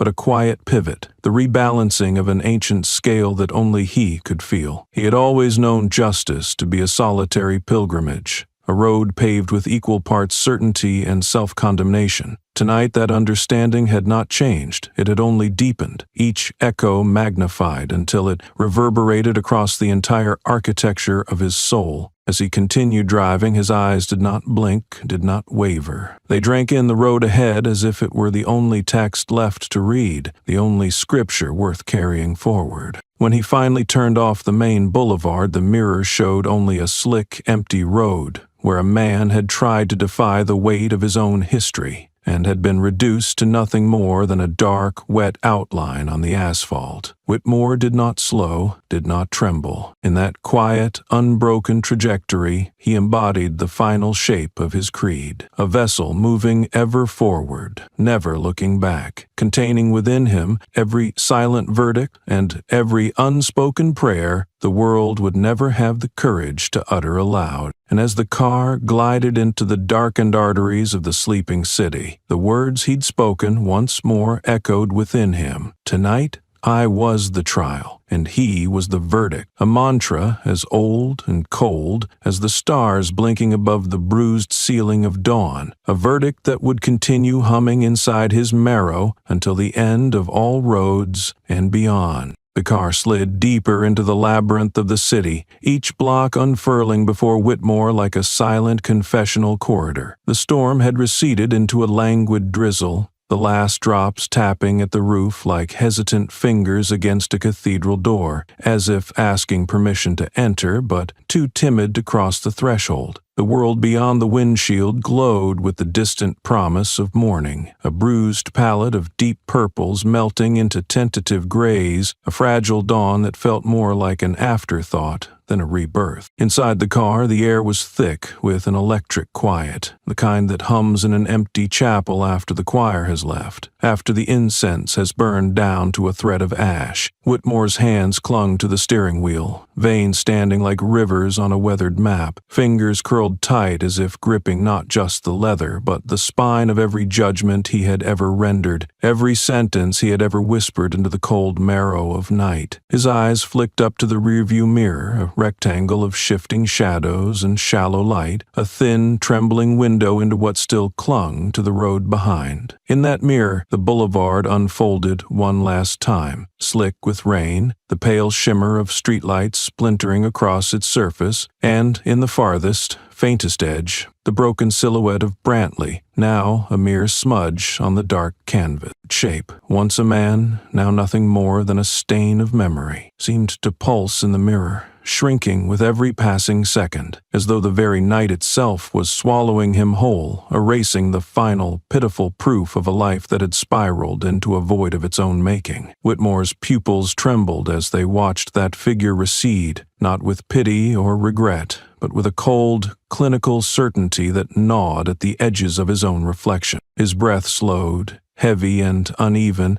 sliding down his throat like liquid steel. He let go of the wheel with one hand, his fingers drifting upward toward his mouth, pausing as though feeling for a phantom word lodged between his teeth. Then, in a movement so soft it might have gone unseen in another universe, his fingertips touched his lips, a solemn benediction delivered to no god, no jury, no audience, only to the broken cathedral of his own ribs. His lips parted, and from the cavern of his chest rose a voice stripped of all echo, all armor, just a raw, trembling whisper. "My mirror has no reflection tonight." The words dripped from his tongue like sacramental wine spilled across a cold altar, a confession so heavy it seemed to warp the air inside the car, pulling the shadows inward until even the distant glow of the console lights seemed to shudder and retreat. As the final syllable dissolved into the hum of the engine, a single tear welled in the corner of his right eye. It clung there, a bright jewel, trembling with a weight that no verdict could match, no gavel could hammer away. Then it broke free, sliding down the trench of his cheek in a line so sharp it could have been drawn by a scalpel. It fell quickly,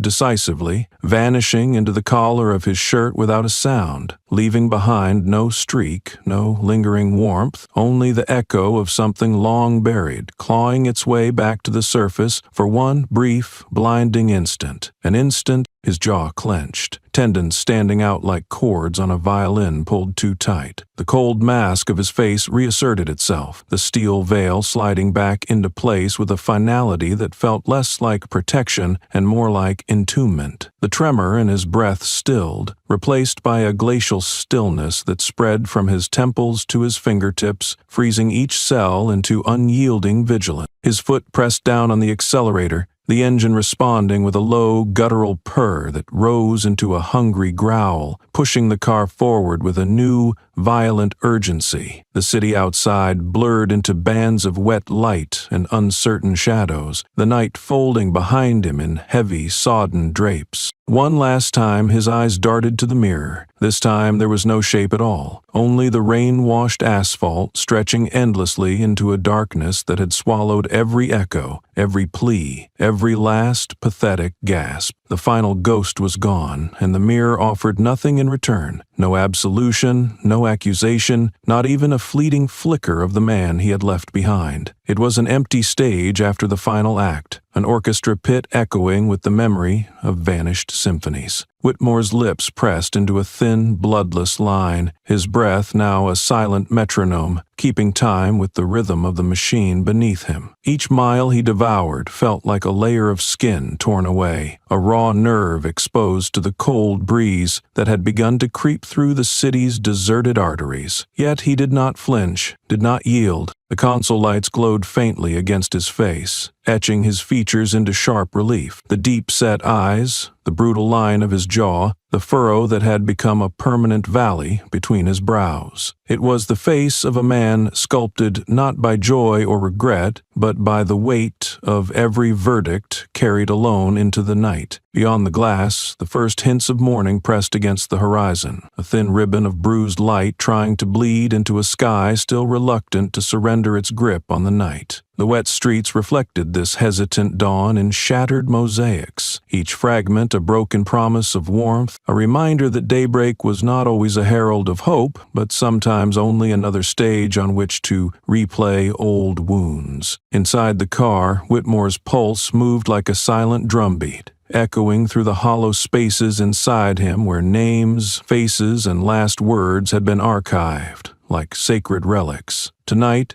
they pulsed louder than any city siren, louder than any gavel's crash or a murderer's confession. They were not sounds he shared, they were the marrow of his solitude. His eyes flickered again to the mirror almost by instinct, seeking the silhouette that no longer waited there. Finding only rain-slick emptiness, he let out a small, imperceptible nod. Not of approval, not of mourning, but a simple acknowledgement of the inevitability of erasure. He was alone in that rear view, as he had always been, as he would always remain. The car surged forward, now devouring blocks like a predator tracking an invisible trail. He did not slow, did not pause for traffic lights that flickered like exhausted sentinels on the verge of collapse. In the ghostly hush of the city's spine, Whitmore moved as though guided by a hand older than the law, older even than the myth of justice he had stitched into his bones. "My mirror has no reflection tonight," the words whispered once more inside him, coiling around his heart like a serpent made of smoke and quiet thunder. In that single phrase lay every trial he had carried, every verdict he had delivered, every fragile, vanishing shape he had watched dissolve beneath his gaze. As he raced through the awakening veins of the city, his face hardened into an expression neither cold nor warm, beyond any simple dichotomy of human feeling. It was the expression of a man who had glimpsed the final shape of himself in the mirror and found not a man at all, but a horizon, empty, endless, unblinking. And in that reflection, even the stars would have found no comfort. The night's final tremors still vibrated in Whitmore's chest as the car curved away from the empty arteries of the city, leaving behind the soft echoes of rain-slick streets and the hollow refrain of forgotten names dissolving into the wet asphalt. The horizon now smoldered with the reluctant breath of morning, a fragile line of gold and ash smearing the darkness like a wound barely beginning to heal. His hands tightened on the wheel, knuckles white beneath the skin, as though the road itself had fused into the sinews of his arms. Each mile he devoured felt less like escape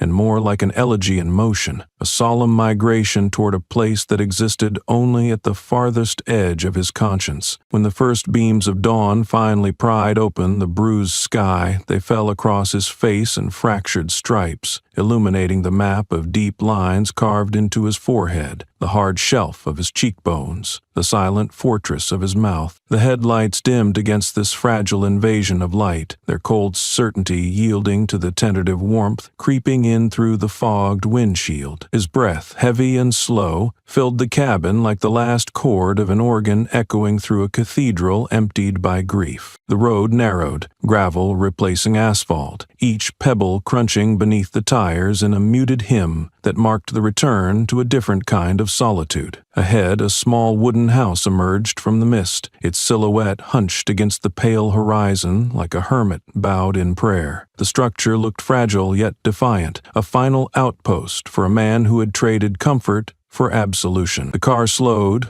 gliding to a stop with the softness of a sigh, and the engine's gentle hum faded into a silence so complete it seemed to absorb the last fragments of night. Wentworth's fingers lingered on the wheel for a moment longer, reluctant to release this final tether to motion, to conflict, to purpose. Then, with the patience of a priest closing the final page of a sacred text, he let go. His hand drifted toward the door handle, his knuckles brushing against the cold metal as though he were greeting an old adversary for the last time. The door creaked open, the sound thin and raw, slicing into the dawn's hush like a violin's final trembling note. He stepped out, the air around him still damp with the night's last sighs, each breath carrying the subtle scent of wet earth and dew-soaked pine. His boots crunched on the gravel, the echo carrying up the short wooden steps and disappearing into the walls of the small cabin. His hand remained clenched around the ring,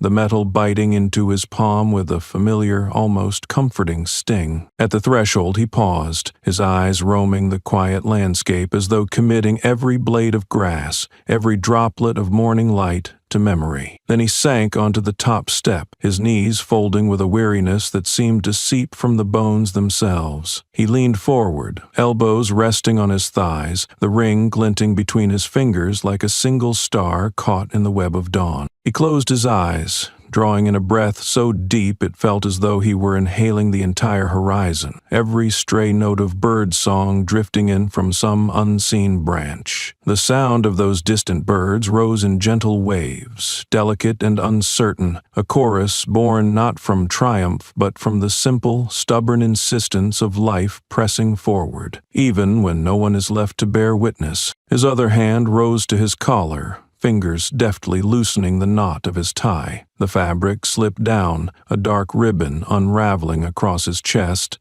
landing in a quiet heap by his side. He unfastened the top button of his shirt, each movement deliberate, ceremonial, as though peeling away layers of a skin that had grown too heavy, too rigid beneath decades of silent warfare. His throat flexed once, a tremor rolling through the chords like the faint echo of a forgotten prayer. Then he exhaled, the breath pouring from him in a low, endless draft, as though he were returning the entire night, every scream, every final breath, every drop of rain, back to the earth from which it had been borrowed. The sound was almost too soft to hear, yet it carried with it a depth that no roar could ever match. A faint smile, so subtle it might have been an illusion, touched the corners of his mouth. Not the triumphant curl of a man who believed he had conquered, but the quiet, resigned acknowledgement of a man who had understood from the start that there were never any real victories, only chosen burdens. The lines on his face softened just slightly, and in that delicate shift, an entire lifetime of violence, judgment, and unspoken reckonings seemed to gather and then dissolve into the morning air. His lips parted one final time, shaping a sentence that had always existed beneath every verdict he had passed, every heartbeat he had guarded in the silent corridors of his chest. Justice isn't a title, it's a vow. The words fell into the dawn like pebbles into a bottomless well, rippling outward in invisible waves that might never reach another shore. Yet their weight was absolute, a gravitational center that drew every stray thought, every final echo into a single, unyielding point of truth. As the sun crept higher, a soft beam broke free from the horizon, stretching across the worn boards of the porch and landing on his forehead. The warmth slid down his face, highlighting each scar, each furrow, every quiet devastation that had sculpted the man beneath the myth. The light did not smooth these features, but revealed them in stark relief, each groove a testament to the vow he had carried alone, each shadow a silent companion in the pilgrimage of a life without applause. He did not move. The ring glimmered faintly in his half-open hand, the inscription hidden but present, a secret shared only with the dawn and the ghosts that now scattered like mist into the thinning darkness. His breath steadied, settling into a rhythm that felt less like survival and more like surrender, not to defeat, but to the simple, aching purity of being, of existing not as a judge, not as an arbiter, but as a man. Finally, and only that. Behind his closed eyelids, there were no trials left, no verdicts waiting to be delivered, only the gentle hush of birds calling to each other, the quiet stretch of the new sun across an empty field, the hush of a world that continued, whether he watched it or not. He had watched the city twist on itself like a serpent devouring its tail, every corner echoing with the restless breath of people hungry to pronounce guilt on anyone but themselves. In alleys where neon lights bled like open wounds, voices rose against Brantley, the once proud officer now reduced to a husk the public spat on. They shared his photo across glowing screens, captioning it with words dripping venom: coward, snake, shame of the bad. In bars that smelled of cheap whiskey and old sweat, strangers passed his story around like a cautionary ghost tale, each retelling darker, sharper, spiked with laughter that curdled in the throat when they realized they were laughing at a man who once held a gun steady but now couldn't hold his spine straight. Under street lamps, where moths burned themselves into oblivion, they pinned flyers with his face, bright red X slashed over his eyes, demanding his exile from the force, from the city, from memory itself. Even in the courtyards of apartment complexes where the elderly whispered behind wilting geraniums, they called for his public humiliation, suggesting he be paraded through the squares with a sign chained to his chest, declaring his failures to every child and mother and drunkard stumbling home. Whitmore sat on the steps of the wooden house, each echo of these vicious judgments floating into the raw pink hush of dawn, as if the air itself were heavy with the residue of human cruelty. His hand, still gripping the ring like a relic dug from the ruins of an ancient battlefield, trembled, not with weakness, but with the visceral memory of watching Brantley's downfall, not at the barrel of a gun, but at the hands of a society ravenous for blood, it did not have to spill itself. He knew the irony that lay coiled in each headline, each digital shriek masquerading as justice. They believed themselves righteous, but they were no different from the mobs that once gathered beneath scaffolding centuries ago, chanting for heads to roll so they could taste relief in the iron tang of someone else's failure. The ring pressed a crescent-shaped mark into his palm, a scar that might remain long after the last echo of the crowd's condemnation vanished into the gutter. The world had always craved easy monsters to devour so they would not have to examine the ghosts lurking in their bones. Whitmore had seen it in every courtroom bench, in every cross-examination where eyes gleamed more at the spectacle than at the slow, painful unpeeling of a human spirit. Tonight had not been different. It had only been quieter, more intimate. A private opera where Brantley's final aria was delivered not on a stage, but on wet asphalt under a sky that refused to witness. As Whitmore let the morning air move through his loosened collar, the memory of Brantley's last fragmented pleas stitched themselves into his breath, each word a pinprick in the lining of his lungs. He exhaled them slowly, as though surrendering smoke after a long, brutal battle, fought in the marrow rather than on any visible field. He loosened his tie fully, the silk pooling at his feet like a snake shedding its skin. The last formal gesture cast aside beneath the indifferent gaze of a waking sun. His fingers hovered at his throat, feeling the slight pulse that continued its steadfast rhythm, indifferent to titles, verdicts, and headlines. In the distance, a bird's cry sliced through the hush, a sharp, delicate needle threading light through the thin veil of remaining darkness. He listened without moving,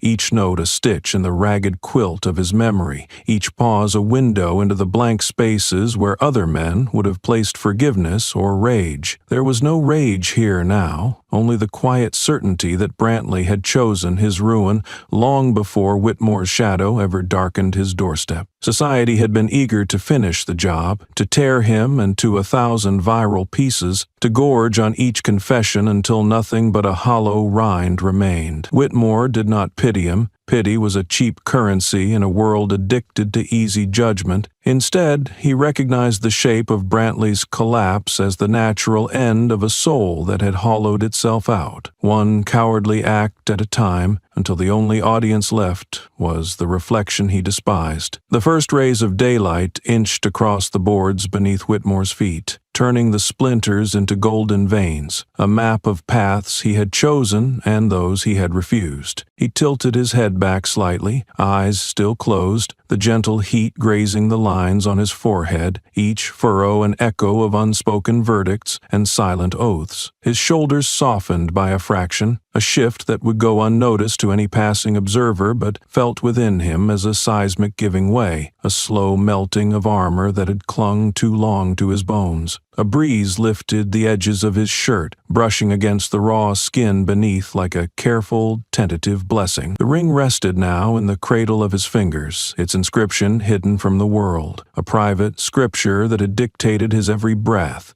and in that final, silent communion, as the first daylight fully claimed the sky, Whitmore remained seated on the steps, a lone figure etched into the rising light, breathing with the slow certainty of a vow kept not for glory, not for legacy, but because it was the only true shape his soul had ever known. The dawn rose around him without fanfare, painting the world in soft, trembling strokes of warmth, each ray an unspoken note in a hymn only he could hear. And there, in that wordless symphony, Whitmore offered no closing statement, no final argument. He simply breathed, the vow humming beneath his ribs, the promise alive in every quiet thrum of his pulse. Above him, the sky opened wider, blue seeping through the last shreds of night, and he remained unmoved, unbroken, unadorned. Just a man beneath the first light of a new day, a vow echoing in his chest where no crowd could ever hear, but where it had always belonged.